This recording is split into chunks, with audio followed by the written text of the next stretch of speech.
ನಮಸ್ಕಾರ. ನಮ್ಮೆಲ್ಲ ವೀಕ್ಷಕರಿಗೆ ಆತ್ಮೀಯವಾದಂಥ ಸ್ವಾಗತ. ಸರ್ವರಿಗೂ ಹೊಸ ವರ್ಷದ ಶುಭಾಶಯಗಳು.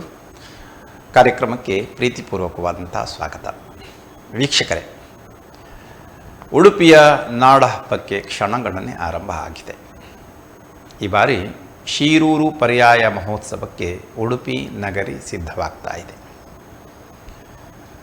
ಉಡುಪಿಯ ಮಠ ಪರಂಪರೆ ಮತ್ತು ದೇವಸ್ಥಾನದ ಪರಂಪರೆಯಲ್ಲಿ ಪರ್ಯಾಯಕ್ಕೆ ಬಹಳಷ್ಟು ಮಹತ್ವದ ಸ್ಥಾನವನ್ನು ಕೊಡಲಾಗಿದೆ.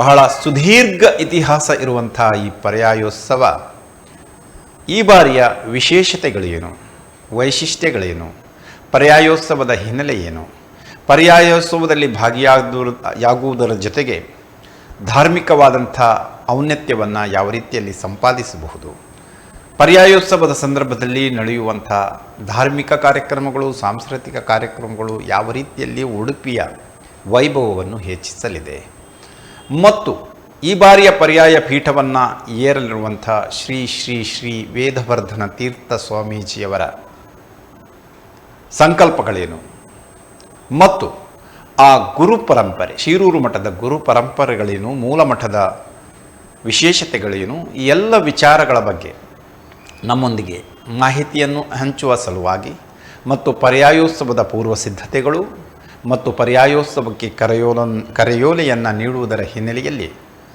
ನಮ್ಮೊಂದಿಗಿದ್ದಾರೆ ಡಾಕ್ಟರ್ ಉದಯಕುಮಾರ್ ಸರಳತ್ತಾಯ, ಶೀರೂರು ಮಠದ ದಿವಾನರು ಮತ್ತು ಪ್ರವಚನಕಾರರು, ವಿಚಾರ ಪಾರದರ್ಶರು, ಗುರುಗಳು ಆದಂತಹ ಮಾನ್ಯ ಡಾಕ್ಟರ್ ಉದಯಕುಮಾರ್ ಸರಳತ್ತಾಯ ಅವರಿಗೆ ನಮ್ಮ ವಾಹಿನಿಯ ಪರವಾಗಿ, ವೀಕ್ಷಕ ಬಾಂಧವರೆಲ್ಲರ ಪರವಾಗಿ, ಸಮಸ್ತ ಭಕ್ತ ಬಾಂಧವರ ಪರವಾಗಿ, ಉಡುಪಿಯ ನಾಗರಿಕರ ಪರವಾಗಿ ಈ ಕಾರ್ಯಕ್ರಮಕ್ಕೆ ಪ್ರೀತಿಯ ಗೌರವಪೂರ್ವಕವಾದಂಥ ಸ್ವಾಗತ. ಗುರುಗಳಿಗೆ ಆತ್ಮೀಯ ಸ್ವಾಗತ, ಸುಸ್ವಾಗತ. ಮಾನ್ಯ ಉದಯಕುಮಾರ್ ಸರಳತ್ತಾಯ ಅವರೇ, ಪರ್ಯಾಯೋತ್ಸವ ಅನ್ನೋದೇ ಉಡುಪಿಯ ಮುಕುಟಕ್ಕೆ ಇಟ್ಟಂತಹ ಒಂದು ಗರಿ. ಈ ಪರ್ಯಾಯೋತ್ಸವದ ಆರಂಭ, ಶ್ರೀಕೃಷ್ಣ ಮಠದ ಪರಂಪರೆ, ಇದರ ಬಗ್ಗೆ ಒಂದಷ್ಟು ನಮ್ಮ ವೀಕ್ಷಕರಿಗೆ ತಿಳಿಸಬಹುದೇನು ಅಂತ. ಕೃಷ್ಣಂ ವಂದೇ ಮಂಥಪಾಶಧರಂ ದಿವ್ಯಾರ್ಭಕಾಕೃತಿಂ ಶಿಖಾಬಂಧತ್ರಯೋಪೇತಂ ಭೈಷ್ಮೀ ಮಧ್ವಕರಾರ್ಚಿತಂ. ಶೀರೂರು ಮಠದ ಪರ್ಯಾಯ ಶ್ರೀ ಶ್ರೀ ವೇದವರ್ಧನ ತೀರ್ಥರ ಚೊಚ್ಚಲ ಪರ್ಯಾಯ 2026 ಜನವರಿ 18ರಿಂದ 2028 ಜನವರಿ 18ರವರೆಗೆ ನಡೀಲಿಕ್ಕೆ ಉಂಟು. ಅಂದರೆ ಪರ್ಯಾಯ ಅಂದರೆ ಬದಲಾವಣೆ ಅಂತ ಅರ್ಥ. ಏನು ಈ ಬದಲಾವಣೆ? ಪೂಜೆಯ ಅಧಿಕಾರ, ಮಠದ ಅಧಿಕಾರ ಎಲ್ಲ ಬದಲಾವಣೆ ಆಗುತ್ತೆ. ಹಾಗಾದರೆ ಇಷ್ಟರವರೆಗೆ ಪುತ್ತಿಗೆ ಶ್ರೀಪಾದರಾದ ಶ್ರೀ ಸುಗುಣೇಂದ್ರ ತೀರ್ಥ ಶ್ರೀಪಾದರು ಪರ್ಯಾಯ ಪೀಠವನ್ನು ಏರಿದ್ದಾರೆ, ಪೂಜೆ ನಡೆಸ್ತಾ ಇದ್ದಾರೆ. ಮುಂದೆ 18ನೇ ತಾರೀಕಿಗೆ ಅದರ ಹಸ್ತಾಂತರವನ್ನು ಶೀರೂರು ಮಠಕ್ಕೆ ಮಾಡಲಿಕ್ಕಿದ್ದಾರೆ. ಯಾಕೆ ಇಷ್ಟೊಂದು ವೈಭವ? ಎಲ್ಲ ಕಡೆ ಇರ್ತದೆ. ಒಂದು ತಿಂಗಳ ಪೂಜೆಯಲ್ಲಿ 10 ದಿನ ಒಬ್ಬರದ್ದು ಟರ್ಮ್, ಇನ್ನೊಂದು ಪುರೋಹಿತರು ಅಥವಾ ಇನ್ನೊಂದು ತಂತ್ರಿಗಳು ಇನ್ನೊಂದು 10 ದಿನ ಅಂತ ಹೀಗೆಲ್ಲ ಇರ್ತದೆ. ಆದರೆ ಜಗತ್ತಿನಲ್ಲಿ ಪರ್ಯಾಯ ಅಂತ ಹೇಳಿದರೆ ಅದು ಉಡುಪಿ ಪರ್ಯಾಯ. ಯಾಕೆ ಕೇಳಿದರೆ ಅದು ಕೃಷ್ಣನ ಪೂಜೆ ಎನ್ನುವಂಥದ್ದು ಕೇವಲ ಧಾರ್ಮಿಕವಾಗಿ ನಡೀತಾ ಇಲ್ಲ, ಅದು ಧಾರ್ಮಿಕ, ರಾಜಕೀಯ, ಸಾಂಸ್ಕೃತಿಕ ಎಲ್ಲ ರೀತಿಯಿಂದಲೂ ಕೂಡ ಅದು ನಡೆಯೋದ್ರಿಂದ ಅದಕ್ಕೆ ಬಹಳಷ್ಟು ಮಹತ್ವವನ್ನು ಕೊಡಲಾಗಿದೆ. ಶ್ರೀಮನ್ ಮಧ್ವಾಚಾರ್ಯರು ಉಡುಪಿ ಕೃಷ್ಣನನ್ನು ಪ್ರತಿಷ್ಠೆ ಮಾಡಿದರು. ಈ ಒಂದು ವಿಗ್ರಹವನ್ನು ನೀವು ನೋಡಿ, ಇಲ್ಲಿ ಹೇಗಿದ್ದಾನೆ ಕೇಳಿದರೆ ಮಂಥಪಾಶಧರಃ ಅಂತ, ಒಂದು ಕಡೆಯಲ್ಲಿ ಕಡೆಗೋಲು, ಇನ್ನೊಂದಲ್ಲಿ ಹಗ್ಗ ಹಿಡ್ಕೊಂಡಿದ್ದಾನೆ. ನಮಗೆ ಕೃಷ್ಣ ಅಂತ ಹೇಳಿದರೆ ಸಾಮಾನ್ಯವಾಗಿ ಎಲ್ರಿಗೂ ಕಲ್ಪನೆ ಹೇಗೆ ಬರ್ತದೆ ಕೇಳಿದರೆ ಕೊಳಲನ್ನು ಊದುವವ, ಗೋವುಗಳನ್ನು ಮೇಯಿಸುವವ, ಕೆಲವರಿಗಂತೂ ಚಕ್ರ ಹಿಡಿದಂತಹ ಯುದ್ಧ ಭೂಮಿಯಲ್ಲಿರುವಂಥ ಕೃಷ್ಣ ಅಥವಾ ದ್ರೌಪದಿಗೆ ವಸ್ತ್ರವನ್ನು ಕೊಡುವ ಕೃಷ್ಣ, ಹೀಗೆ ಎಲ್ಲ ವಿಗ್ರಹಗಳನ್ನು ಕಾಣುತ್ತೇವೆ ನಾವು. ಆದರೆ ಉಡುಪಿಯ ಕೃಷ್ಣ ಮಾತ್ರ ಹಾಗಲ್ಲ, ತಾನು ಕಡೆಗೋಲು ಮತ್ತು ಹಗ್ಗವನ್ನು ಹಿಡ್ಕೊಂಡಿದ್ದಾನೆ. ಹಾಗಾದರೆ ಈ ವಿಗ್ರಹದಲ್ಲೇ ಏನೋ ಒಂದು ವೈಶಿಷ್ಟ್ಯ ಇದೆ. ಏನು ಈ ವೈಶಿಷ್ಟ್ಯ ಅಂತ ಕೇಳಿದರೆ ನಾವು ಚರಿತ್ರೆಯನ್ನು ನೋಡಬೇಕು. ಭಾಗವತದಲ್ಲಿ ಒಂದು ಪ್ರಕರಣವನ್ನು ಕೊಡ್ತಾರೆ. ಕೌರವರು ಪಾಂಡವರು ತಾವೆಲ್ಲ ಕುರುಕ್ಷೇತ್ರಕ್ಕೆ ಹೋಗುತ್ತಾರೆ. ಅಲ್ಲಿ ಹೀಗೆಲ್ಲ ಕುಳಿತುಕೊಂಡು ಮಾತಾಡ್ತಾ ಇರಬೇಕಾದ್ರೆ ಯಶೋದೆ, ನಂದಗೋಪ, ದೇವಕಿ ಎಲ್ಲ ಕೂತ್ಕೊಂಡಿದ್ದರು. ಅಷ್ಟೊತ್ತಿಗಾಗುವಾಗ ದೇವಕಿ ಹೇಳ್ತಾಳೆ, ನಾನು ಕೃಷ್ಣನನ್ನು ಹೆತ್ತಿದ್ದೇನೆ, ಆದರೆ ಕೃಷ್ಣನ ಬಾಲ್ಯ ಲೀಲೆಗಳನ್ನು ನಾನು ನೋಡಲಿಲ್ಲ. ಅವನು ಏನೆಲ್ಲ ಚೇಷ್ಟೆಗಳನ್ನು, ತುಂಟಾಟಗಳನ್ನು ಮಾಡ್ತಾ ಇದ್ದ ಅದನ್ನು ಕಾಣುವ ನನಗೆ ತವಕ. ಆದರೆ ಈಗಿನ ಕಾಲದಲ್ಲಿ ಆದರೆ ನಾವು ಆಲ್ಬಮ್ ತಂದು ತೋರಿಸಿ ಹೇಳ್ಬೋದಿತ್ತೇನೋ. ಆ ಕಾಲದಲ್ಲಿ ಅದೆಲ್ಲ ಇರಲಿಲ್ಲ. ಆಗ ಕೃಷ್ಣನ ಹತ್ರ ಬೇಡಿಕೆಯನ್ನಿಟ್ಟಾಗ ಕೃಷ್ಣ ಹೇಳ್ತಾನೆ, ನಿನಗೆ ನಾನೊಂದು ಪ್ರತಿಕೃತಿಯನ್ನು ಮಾಡಿಕೊಡ್ತೇನೆ, ಪ್ರತಿಮೆಯನ್ನು ಮಾಡಿಕೊಡ್ತೇನೆ. ಫೋಟೋ ಇವತ್ತು ಏನು ಒಂದು ಉಂಟು ಆ ರೀತಿಯಾದದ್ದು. ಸರಿ ಅಂತ ಹೇಳಿ ತಾನು ವಿಶ್ವಕರ್ಮನನ್ನು ಕರೆಸಿದ್ದಾನೆ, ದೇವಶಿಲ್ಪಿ. ತಾನು ಸಾಲಗ್ರಾಮ ಶಿಲೆಯಲ್ಲಿ ಏನೊಂದು ಇವತ್ತು ನಾವು ನೋಡ್ತಾ ಇದ್ದೇವೆ ಉಡುಪಿ ಕೃಷ್ಣ, ಆ ವಿಗ್ರಹವನ್ನು ಕೆತ್ತಿಕೊಡ್ತಾನೆ. ಮುದ್ದು ಮುಖದವ 3 ಜಡೆಯವ ಇದ್ದ ಉಡುಪಿಯ ಸ್ಥಳದಲ್ಲಿ ಅಂತ ಅದಕ್ಕೆ 3 ಜಡೆ ಪುಟ್ಟ ಕೃಷ್ಣನ ವಿಗ್ರಹವನ್ನು ಕೆತ್ತಿಕೊಡ್ತಾನೆ. ಕೆತ್ತಿಕೊಟ್ಟ ಕೂಡಲೇ ಆ ದೇವಕಿ ಬಹಳಷ್ಟು ಮುದ್ದಾಡ್ತಾಳೆ, ಯಶೋದೆ ಮುದ್ದಾಡ್ತಾಳೆ, ನಂದಗೋಪ ಮುದ್ದಾಡ್ತಾನೆ, ರುಕ್ಮಿಣಿ, ಎಲ್ಲರೂ ಕೂಡ ಅದನ್ನು ಮುದ್ದಾಡ್ತಾರೆ ಆ ವಿಗ್ರಹವನ್ನು. ಯಾಕೆ ಕೇಳಿದ್ರೆ ಸಾಕ್ಷಾತ್ತಾಗಿ ಎದುರುಗಡೆ ಕೃಷ್ಣ ನಿಂತಿದ್ದಾನೆ. ಕೃಷ್ಣನದ್ದೇ ಒಂದು ರೂಪ. ಅಂದರೆ ಕೃಷ್ಣ ಹೇಗಿದ್ದಾನೆ ಕೇಳಿದ್ರೆ ಉಡುಪಿಯ ಕೃಷ್ಣ ಹಾಗೆ. ಯಾಕೆ ಕೇಳಿದ್ರೆ ಇದು ಉಡುಪಿಯ ಕೃಷ್ಣ ಎನ್ನುವ ಕಾಲ್ಪನಿಕ ವಿಗ್ರಹವಲ್ಲ. ಎಂದಿಗೆ ತಾಯಿ ತನ್ನ ಮಕ್ಕಳ ಒಂದು ಚಿತ್ರವನ್ನು ಬಿಡಿಸುವಾಗ ಏನೋ ನಾವೊಂದು ವ್ಯಂಗ್ಯ ಚಿತ್ರಗಳನ್ನೆಲ್ಲ ಮಾಡಿದ್ರೆ ಅದನ್ನು ಒಪ್ಪಿಕೊಳ್ಳೋದೇ ಅವಳು ಇಲ್ಲ. ಹಾಗಾದ್ರೆ ಇಲ್ಲಿ ಕೃಷ್ಣನನ್ನು ಒಪ್ಪಿಕೊಂಡಿದ್ದಾರೆ ಕೇಳಿದ್ರೆ ಕೃಷ್ಣ ಹಾಗೇನೇ ಇದ್ದಾನೆ. ಹಾಗಾಗಿ ಅಂತಹ ಕೃಷ್ಣನ ತದ್ರೂಪ ಪ್ರತಿಮೆಯನ್ನು ಮುದ್ದಾಡ್ತಾಳೆ ದೇವಕಿ ಮತ್ತೆ ಯಶೋದೆ ಎಲ್ಲ. ಆಗ ರುಕ್ಮಿಣಿ ಬಂದು ಹೇಳ್ತಾಳೆ, ಇದು ನನ್ನ ಪತಿದೇವರ ವಿಗ್ರಹ, ಅದನ್ನು ನಾನು ನಿತ್ಯ ಪೂಜೆ ಮಾಡ್ತೇನೆ ಅಂತ ಹೇಳಿ. ಹಾಗಾಗಿ ರುಕ್ಮಿಣಿ ಕರಾರ್ಚಿತ ಕೃಷ್ಣ, ಹಾಗಾಗಿ ಭೈಷ್ಮಿ ಮಧ್ವ ಕರಾರ್ಚಿತಂ.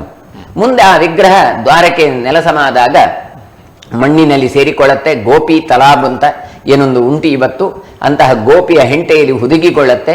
ಮುಂದೆ ಅದು ಹಡಗಿನಲ್ಲಿ ಬಂದಾಗ ಆಚಾರ್ಯ ಮಧ್ವರಿಗೆ ಅದನ್ನು ಕಾಣಿಕೆಯಾಗಿ ಕೊಡ್ತಾರೆ.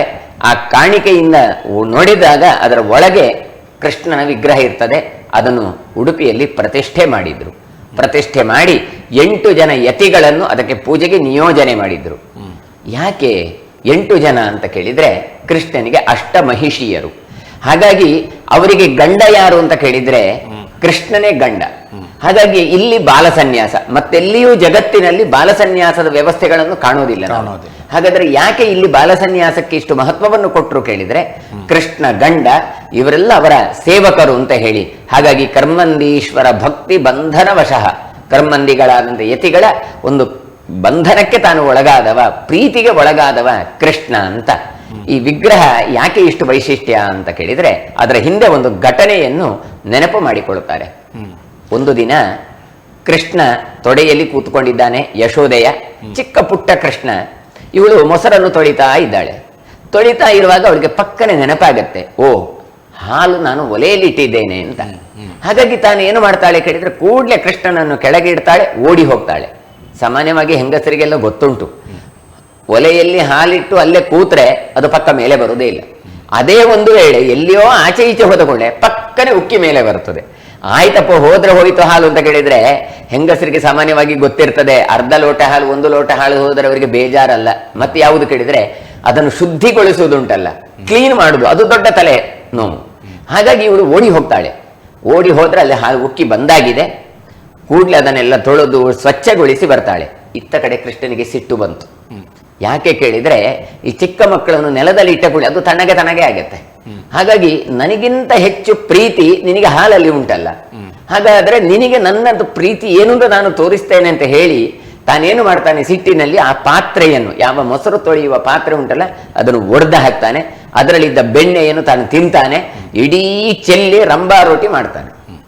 ಇವಳು ಬಂದು ನೋಡ್ತಾಳೆ, ಯಶೋದೆಗೆ ತಲೆ ಬಿಸಿ ಆಗತ್ತೆ. ಅಲ್ಲಿ ಒಂದು ಕಡೆ ಶುದ್ಧಿಗೊಳಿಸಿ ಬಂದ್ರೆ ಇಲ್ಲಿ ಇನ್ನೊಂದಷ್ಟು ಅವಾಂತರ ಆಗಿದೆ. ಸಿಟ್ಟು ಬಂದು ಕೃಷ್ಣನಿಗೆ ಹೊಡಿಬೇಕು ಅಂತ ಓಡಿಸಿಕೊಂಡು ಹೋಗ್ತಾಳೆ. ಮಕ್ಕಳು ಪುಟುಪುಟನ ಅಂತ ಓಡಿ ಹೋಗ್ತಾರೆ, ಸಿಕ್ಕೋದೇ ಇಲ್ಲ. ಕೊನೆಗೆ ಅವನ ಕೈಯಲ್ಲಿದ್ದಂತ ಯಾವ ಕಡೆಗೋಲು ಉಂಟು ಅದು ಸಿಕ್ಕಿ ಬಿಡತ್ತೆ. ಇವಳು ಏನು ಮಾಡ್ತಾಳೆ, ಕಡೆಗೋಲಿನ ಬಿರಡೆ ಏನುಂಟು ಅದನ್ನು ಗಟ್ಟಿ ಹಿಡ್ಕೊಳ್ತಾಳೆ. ಕೃಷ್ಣ ಆ ಕಡೆಯಿಂದ ಎಳೆದು ಬಿಡ್ತಾನೆ. ಬಿರಡೆ ಇವಳ ಕೈಯಲ್ಲಿ, ಕೋಲು ಅವನ ಕೈಯಲ್ಲಿ, ಕೋಲು ಮತ್ತೆ ಹಗ್ಗ ಅವನ ಕೈಯಲ್ಲಿ. ಈಗ ಧೊಪ್ಪನೆ ಬಿದ್ದು ಬಿಡ್ತಾಳೆ. ಹೀಗಾಗಿ ಇಲ್ಲಿಯ ಕೃಷ್ಣನದ್ದು ಕಡೆಗೋಲಿನಲ್ಲಿ ಕೋಲು ಮತ್ತೊಂದು ಹಗ್ಗ. ಇದು ಏನು ತೋರಿಸ್ತದೆ ಕೇಳಿದ್ರೆ ಬಾಲಲೀಲೆಯನ್ನು ತೋರಿಸುವ ಪುಟ್ಟ ಕೃಷ್ಣನ ಚಿತ್ರಣವನ್ನು ವಿಶ್ವಕರ್ಮ ತಾನು ನಿರ್ಮಿಸಿ ಕೊಟ್ಟ.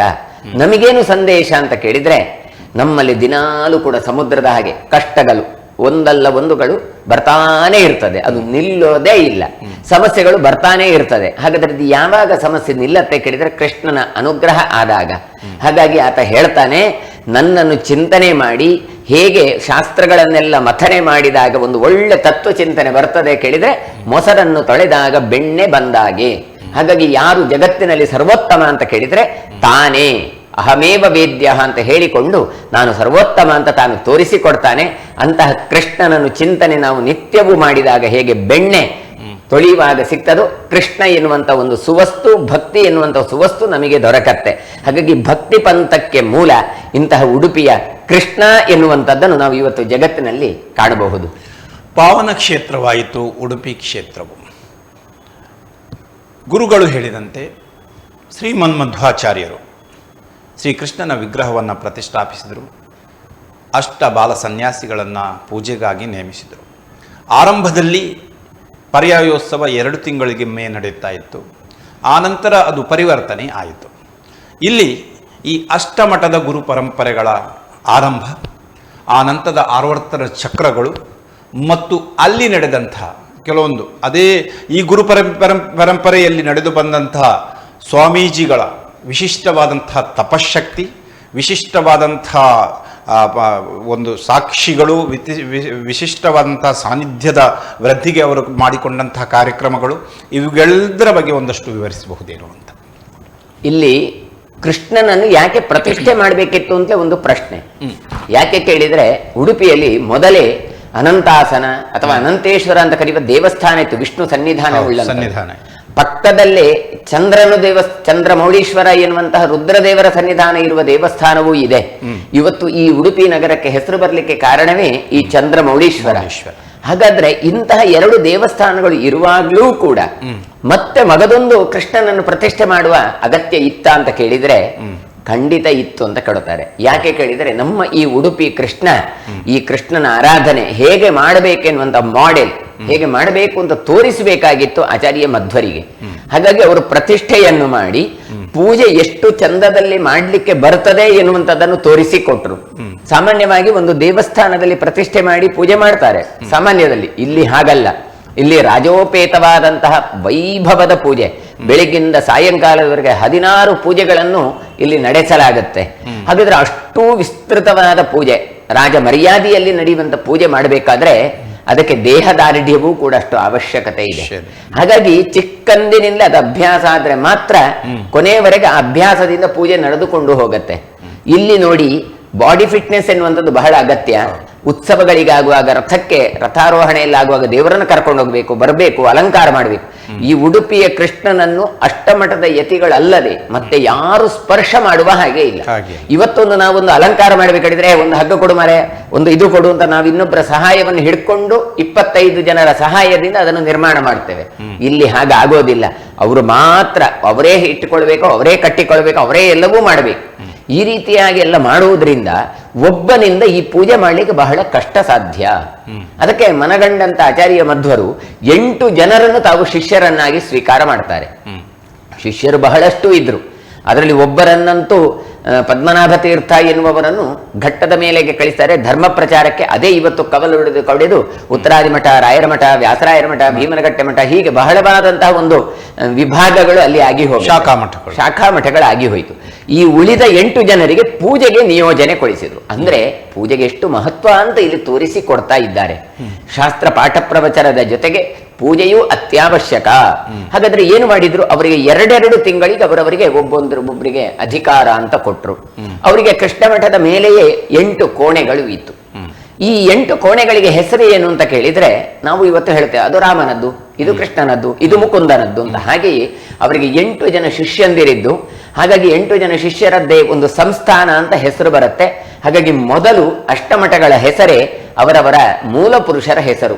ಹಾಗಾಗಿ ರಾಮತೀರ್ಥ ಸಂಸ್ಥಾನಂ, ವಾಮನ ತೀರ್ಥ ಸಂಸ್ಥಾನ, ಜನಾರ್ದನ ತೀರ್ಥ ಸಂಸ್ಥಾನ, ಅಧೋಕ್ಷಜ ತೀರ್ಥ ಸಂಸ್ಥಾನ ಅಂತ ಹೀಗೆ ಆ ಯತಿಗಳ ಹೆಸರು, ಅವುಗಳಿಗೆ ಸಂಸ್ಥಾನಗಳಿಗೆ ಹೆಸರು ಬಂದಿತ್ತು. ಪಟ್ಟದ ದೇವರುಗಳನ್ನು ಕೊಟ್ರು.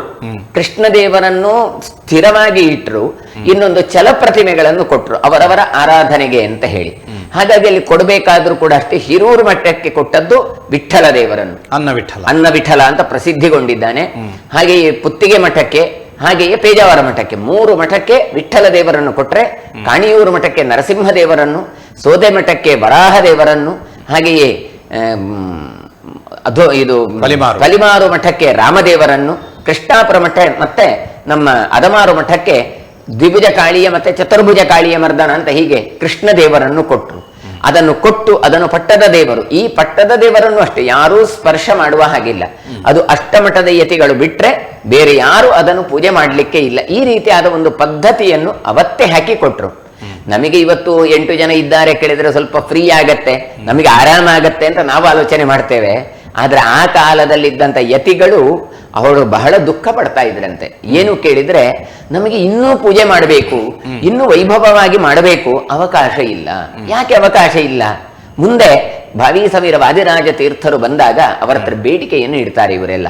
ಏನು ಕೇಳಿದ್ರೆ ಇವತ್ತು ನಮಗೆ ನವರಾತ್ರಿ ಉತ್ಸವ ಮಾಡ್ಲಿಕ್ಕೆ ಸಿಕ್ಕಿತು, ಆದ್ರೆ ನನಗೆ ಶಿವರಾತ್ರಿ ಉತ್ಸವ ಮಾಡಬೇಕು ಅಂತ ಇದೆ, ಆದ್ರೆ ಅದು ನನ್ನ ಟರ್ಮ್ ಅಲ್ಲಿ ಇಲ್ಲ, ಅದು ಇನ್ನೊಬ್ಬರಿಗೆ ಹೋಯ್ತು. ಇನ್ನೊಂದು ಗಣೇಶ ಚತುರ್ಥಿ ಹಬ್ಬ ಮಾಡಬೇಕು ಅಂತ ಉಂಟು, ಆದ್ರೆ ಆ ಕಾಲದಲ್ಲಿ ಇನ್ನೊಬ್ಬರಿಗೆ ಆ ಒಂದು ಬಂತು. ಕೆಲವರಿಗೆ 2 ತಿಂಗಳು ಇರುವಾಗ ಎಲ್ಲರಿಗೂ ಎಲ್ಲ ಹಬ್ಬಗಳು ಸಿಕ್ಕೋದೇ ಇಲ್ಲ. ನಮಗೆ ಎಲ್ಲ ಹಬ್ಬವನ್ನು ಚೆಂದಾಗಿ ಮಾಡಬೇಕು, ಪೂಜೆ ಮಾಡಬೇಕು ಅಂತ ಆಸೆ ಉಂಟು, ಏನು ಮಾಡುವ ಅಂತ. ಆಗ ವಾದಿರಾಜ ಯತಿಗಳು ಏನು ಮಾಡ್ತಾರೆ ಕೇಳಿದ್ರೆ 2 ತಿಂಗಳಿದ್ದದನ್ನು 2 ವರ್ಷಕ್ಕೆ ವಿಸ್ತಾರ ಮಾಡ್ತಾರೆ. ಹಾಗಾಗಿ ಏತದ್ ವಿಸ್ತಾರಯದ್ದು ವಿಭೋಹ ಅಂತ ವಿಸ್ತಾರ ಮಾಡಿದ್ರೆ ಹೊರತು ಇದನ್ನು ಚೇಂಜ್ ಮಾಡಿದ್ದಲ್ಲ. ಹಾಗಾದ್ರೆ ಏನಾಯ್ತು? 2 ವರ್ಷ ಅಂತ ಆಗುವಾಗ ಅವರಿಗೆ ಸಾಮಾನ್ಯವಾಗಿ ಎಲ್ಲ ಹಬ್ಬ ಹರಿದಿನಗಳು ಬರ್ತದೆ. 2ನೇ ವರ್ಷಕ್ಕಾಗುವಾಗ ಅದು ಹೀಗೆ ಎನ್ನುವ ಕಲ್ಪನೆ ಬರ್ತದೆ, ಎಲ್ಲ ಆರಾಧನೆಯು ಕೂಡ ಚೆನ್ನಾಗಿ ಆಗತ್ತೆ ಅಂತ. ಹಾಗಾಗಿ 2 ತಿಂಗಳು ಇದ್ದಂತ ಈ ಪರ್ಯಾಯ ವ್ಯವಸ್ಥೆ 2 ವರ್ಷಕ್ಕೆ ವಿಸ್ತಾರಗೊಳ್ಳತ್ತೆ. ಇಷ್ಟು ಮಾತ್ರ ಮಾಡಿ ಬಿಡ್ಲಿಲ್ಲ ಅವರು. ಮತ್ತೇನು ಮಾಡಿದ್ರು? 8 ಯತಿಗಳಿಗೂ ಕೂಡ ಪ್ರತ್ಯೇಕ ಮಠವನ್ನು ನಿರ್ಮಾಣ ಮಾಡಿಕೊಟ್ರು. ದ್ವಂದ್ವ ಮಠ ಅಂತ ವ್ಯವಸ್ಥೆ ಬೇರೆ, 8 ಮಠಗಳನ್ನು ಮಾಡಿಕೊಡ್ತಾರೆ ಅವರು. ಅಲ್ಲಿ ಏನು ಮಾಡ್ತಾರೆ ಕೇಳಿದ್ರೆ ಅನಂತೇಶ್ವರವನ್ನು ಸೆಂಟರ್ ಪಾಯಿಂಟ್ ಆಗಿ ಮಾಡಿಟ್ಟುಕೊಂಡು ಅದರ ಸುತ್ತ 8 ಮಠಗಳನ್ನು ನಿರ್ಮಾಣ ಮಾಡಿಕೊಡ್ತಾರೆ. ಹಾಗಾದ್ರೆ ಯಾವ ರಾಮತೀರ್ಥ ಸಂಸ್ಥಾನ ಅಂತ ಉಂಟು, ಅದು ಮುಂದೆ ಕಾಣಿಯೂರು ಮಠ ಅಂತ ಅದು ಪ್ರಸಿದ್ಧಿಗೆ ಬರ್ತದೆ. ಕಾರಣ ಇಷ್ಟೇ, ದ್ರವ್ಯ ಮೂಲ ಈ ಮಠವನ್ನು ನಿರ್ಮಾಣ ಮಾಡುವುದು ದೊಡ್ಡದಲ್ಲ. ಅವುಗಳಿಗೆ ಬೇಕಾದಂತಹ ಆರಾಧನೆಗಳಿಗೆ ಬೇಕಾದ ಸಂಪತ್ತು ಬರಬೇಕು. ಅದಕ್ಕೋಸ್ಕರ ಅಷ್ಟು ಗ್ರಾಮಗಳನ್ನು ಅವರು ಹುಡುಕಿ ನಿರ್ಮಾಣ ಮಾಡಿ ಕೊಡ್ತಾರೆ ವಾದಿರಾಜ ಯತಿಗಳು. ಹಾಗಾಗಿ ಸುಬ್ರಹ್ಮಣ್ಯದ ಬಳಿ ಇರುವಂತಹ ಕಾಣಿಯೂರು ಎನ್ನುವ ಊರು, ಅದು ಸುಬ್ರಹ್ಮಣ್ಯ ಮಠ ಅಂದ್ರೆ ಯಾವ ಕಾಣಿಯೂರು ಮಠ ಅಂತ ಇವತ್ತೇನು ಕರೀತೇವೆ, ರಾಮತೀರ್ಥ ಸಂಸ್ಥಾನ, ಅದಕ್ಕೆ ದ್ರವ್ಯದ ಮೂಲ ಸಂಪತ್ತು ಅಲ್ಲಿಂದವರಿಗೆ ಬರ್ತಾ ಇತ್ತು. ಹಾಗಾಗಿ ಇವತ್ತು ಕೂಡ ಕಾಣಿಯೂರು ಮೂಲ ಮಠ ಎಲ್ಲಿ ಅಂತ ಕೇಳಿದ್ರೆ ಅದು ಸುಬ್ರಹ್ಮಣ್ಯದ ಸಮೀಪದಲ್ಲಿ ಅಂತ ಹೇಳ್ತೇವೆ. ಹಾಗೆಯೇ ಸೋದೆ ಮಠಕ್ಕೆ ಮೊದಲು ಸೋದೆ ಮಠ ಅಂತ ಹೆಸರಲ್ಲ, ಅವುಗಳಿಗೆ ಕುಂಭಾಷಿ ಮಠ ಅಂತ ಹೆಸರು. ಕುಂಭಾಷಿಯಲ್ಲಿರುವ ಊರು ಅದು ಈ ಇರುವ ಯಾವ ಒಂದು ವಿಷ್ಣುತೀರ್ಥ ಸಂಸ್ಥಾನ ಅಂತ ಅವುಗಳಿಗೆ ಅದು ಮೂಲ ಆಗಿತ್ತು, ದ್ರವ್ಯ ಮೂಲ ಆಗಿತ್ತು. ಹೀಗೆ ಅದು ವಿಸ್ತಾರ ಆಗಿ ಮೂಲ ಯತಿಗಳಾಗಿ ಸಂಸ್ಥಾನದ ಹೆಸರು ಮರೆಮಾಚಿ ಈಗ ಆ ಊರಿನ ಹೆಸರಿನಿಂದ ಅದು ಪ್ರಸಿದ್ಧಿಯಾಗಿದೆ. ಮುಂದೆ ಶಿವಪ್ಪ ನಾಯಕ ಎನ್ನುವ ರಾಜ ವಾದಿರಾಜ ಯತಿಗಳಿಗೆ ಜಾಗವನ್ನು ಕೊಟ್ಟದ್ದರಿಂದ ಸೋದ ಎನ್ನುವ ಕ್ಷೇತ್ರ ವಿಸ್ತೃತವಾದದ್ದರಿಂದ ಅಲ್ಲಿ ಮಠಕ್ಕೆ ಸೋದೆ ಮಠ ಅಂತ ಹೆಸರು ಬಂತು. ಹಾಗೆ ಶಿರೂರು ಮಠಕ್ಕೂ ಕೂಡ ಅಷ್ಟೇ. ಶಿರೂರು ಮಠ ಅಂತ ಮೊದಲಿನ ಹೆಸರಲ್ಲ, ವಾಮನ ತೀರ್ಥ ಸಂಸ್ಥಾನ ಅಂತ ಮೊದಲಿನ ಹೆಸರು. ಆಮೇಲೆ ಹಿರಿಯಡ್ಕದ ಬಳಿ ಪಾಪೂಜೆ ಅಂತ ಒಂದು ಕ್ಷೇತ್ರ ಇದೆ, ಅದು ಮಠ ಆಗಿತ್ತು. ಹಾಗಾಗಿ ಇದಕ್ಕೆ ಪಾಪೂಜೆ ಮಠ ಅಂತ ಇತ್ತು. ಮುಂದೆ ಅಲ್ಲಿಂದ ಶಿರೂರು ಮಠ ಎನ್ನುವಂಥದ್ದು ಆ ಜಾಗ ಊರಿನಿಂದ ಸಿಕ್ಕಿದ್ರಿಂದ ಅಂತಹ ಒಂದು ವಿಸ್ತೃತವಾದ ಚರಿತ್ರೆ ಇದೆ. ಅದನ್ನು ಮುಂದೆ ನಾನು ಕಾಲಘಟ್ಟದಲ್ಲಿ ಹೇಳ್ತೇನೆ. ಅಂತಹ ಚರಿತ್ರೆಯಿಂದಾಗಿ ಶಿರೂರು ಮಠ ಅಂತ ಹೆಸರು ಬಂತು. ಹಾಗಾದ್ರೆ ಈ 8 ಮಠಗಳನ್ನು ನಿರ್ಮಾಣ ಮಾಡಿ ದ್ರವ್ಯ ಸಂಪತ್ತನ್ನು ಕೊಟ್ಟು ಅವರು 2 ವರ್ಷಕ್ಕೆ ಅವರದರ ಪೂಜೆಯ ಜವಾಬ್ದಾರಿಯನ್ನು ಪಡ್ಕೊಳ್ಬೇಕು. ಹಾಗಾದ್ರೆ ಅವರು ಮಾತ್ರ ಪೂಜೆ ಮಾಡೋದಾ? ಬೇರೆ ಯತಿಗಳು ಆ ಕಾಲದಲ್ಲಿ ಪೂಜೆ ಮಾಡುವುದಿಲ್ವಾ ಕೇಳಿದ್ರೆ ಅಲ್ಲ. ಮತ್ತೇನು, ಎಲ್ಲರೂ ಎಲ್ಲ ಸಮಯದಲ್ಲೂ ಪೂಜೆಗೆ ಸಹಕಾರ ಕೊಡಬೇಕು. ಆದ್ರೆ ಯಾರ ಪರ್ಯಾಯ ಅವಧಿ ಇರ್ತದೋ ಆಗ ಕೆಲವಷ್ಟು ಪೂಜೆಗಳನ್ನು ಅವರೇ ನೆರವೇರಿಸಬೇಕು. ಅದು ಯಾವುದು ಕೇಳಿದ್ರೆ ಮಧ್ಯಾಹ್ನದ ಮಹಾಪೂಜೆ, ರಾತ್ರಿಯ ಚಾಮರ ಸೇವೆ. ಇದಿಷ್ಟನ್ನು ಯಾವ ಪೀಠಾಧಿಪತಿಗಳು ಸರ್ವಜ್ಞ ಪೀಠವನ್ನು ಏರ್ತಾ ಇದ್ದಾರೆ ಅವರೇ ಮಾಡಬೇಕು. ಉಳಿದ ಪೂಜೆಗಳಿಗೆ ಉಳಿದ ಎಲ್ಲ ಯತಿಗಳು ಕೂಡ ಸಹಕಾರವನ್ನು ನೀಡಬೇಕು. ಹೀಗೆ ಕೃಷ್ಣ ಮಠದ ಪರ್ಯಾಯದ ವ್ಯವಸ್ಥೆಯಲ್ಲಿ ಒಂದು ಸಾಮರಸ್ಯದ ಬೀಜವನ್ನು ನಾವು ಇವತ್ತು ಕಾಣಲಿಕ್ಕೆ ಬರ್ತದೆ. ಅಂತಹ ಶಿರೂರು ಪರ್ಯಾಯ ಮುಂದೆ ಜನವರಿ 18ರಿಂದ ಆರಂಭ ಆಗ್ಲಿಕ್ಕುಂಟು. ತಾವೆಲ್ಲರೂ ಕೂಡ ಅಂತಹ ಪರ್ಯಾಯಕ್ಕೆ ತಾವು ಬರಬೇಕು ಅಂತ ಈ ಮೂಲಕ ನಾನು ನಿಮ್ಮ ಹತ್ರ ವಿನಂತಿಸಿಕೊಳ್ತಾ ಇದ್ದೇನೆ. ಗುರುಗಳೇ, ತಾವು ಪ್ರಸ್ತಾಪಿಸಿದಂತಹ ಈ ರಜತ ಪೀಠ, ಅನಂತಾಸನ, ಅನಂತೇಶ್ವರ ದೇವಸ್ಥಾನದ ಬಗ್ಗೆಯೂ ಕೂಡ ತಾವು ಉಲ್ಲೇಖವನ್ನು ಮಾಡಿದ್ದೇವೆ. ಗುರುಗಳಾದ ಶ್ರೀ ಮನ್ಮಧ್ವಾಚಾರ್ಯರು ನಾರಾಯಣಾಚಾರ್ಯರ ದಂಪತಿಗಳ ಮಗನಾಗಿ ಜನಿಸಲಿಕ್ಕೂ ಕೂಡ ಅನಂತಾಸನದ ಒಂದು ಆಶೀರ್ವಾದ ಇದೆ, ಆ ದೇವರ ಒಂದು ಪ್ರಭಾವ ಇದೆ ಅನ್ನುವಂಥ ಮಾತನ್ನು ಕೂಡ ನಾವು ಕೇಳ್ಪಟ್ಟಿದ್ದೇವೆ.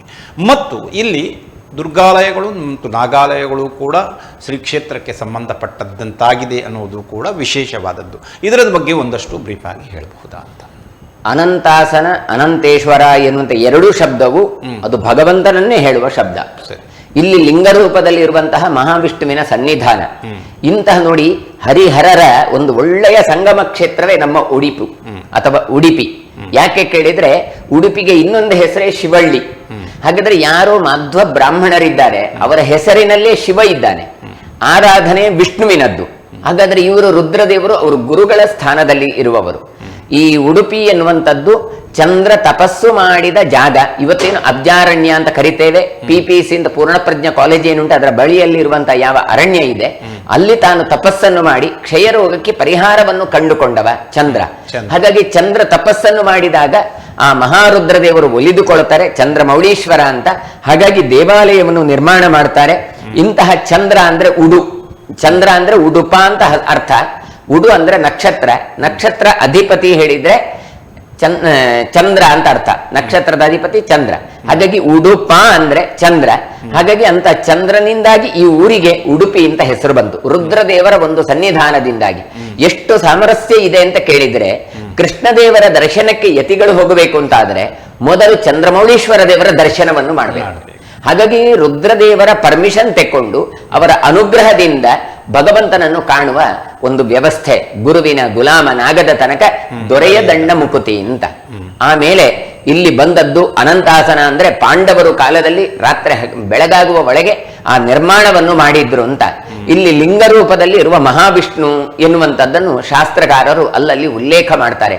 ಸಾಮಾನ್ಯವಾಗಿ ನಮಗೆ ಲಿಂಗ ಅಂತ ಹೇಳಿದ್ರೆ ಶಿವನ ನೆನಪಾಗತ್ತೆ. ನಿಜವಾಗಿ ಸಂಸ್ಕೃತದಲ್ಲಿ ಲಿಗಿಗತವು ಅಂತ ಧಾತುವಿನಿಂದ ಹುಟ್ಟಿಕೊಂಡ ಶಬ್ದ. ಜ್ಞಾಪಕ ಅಂತ ಅರ್ಥ. ಲಿಂಗರೂಪದಲ್ಲಿ ಇರುವುದು ಎಲ್ಲವೂ ಶಿವನು ಅಂತ ಅರ್ಥ ಇಲ್ಲ.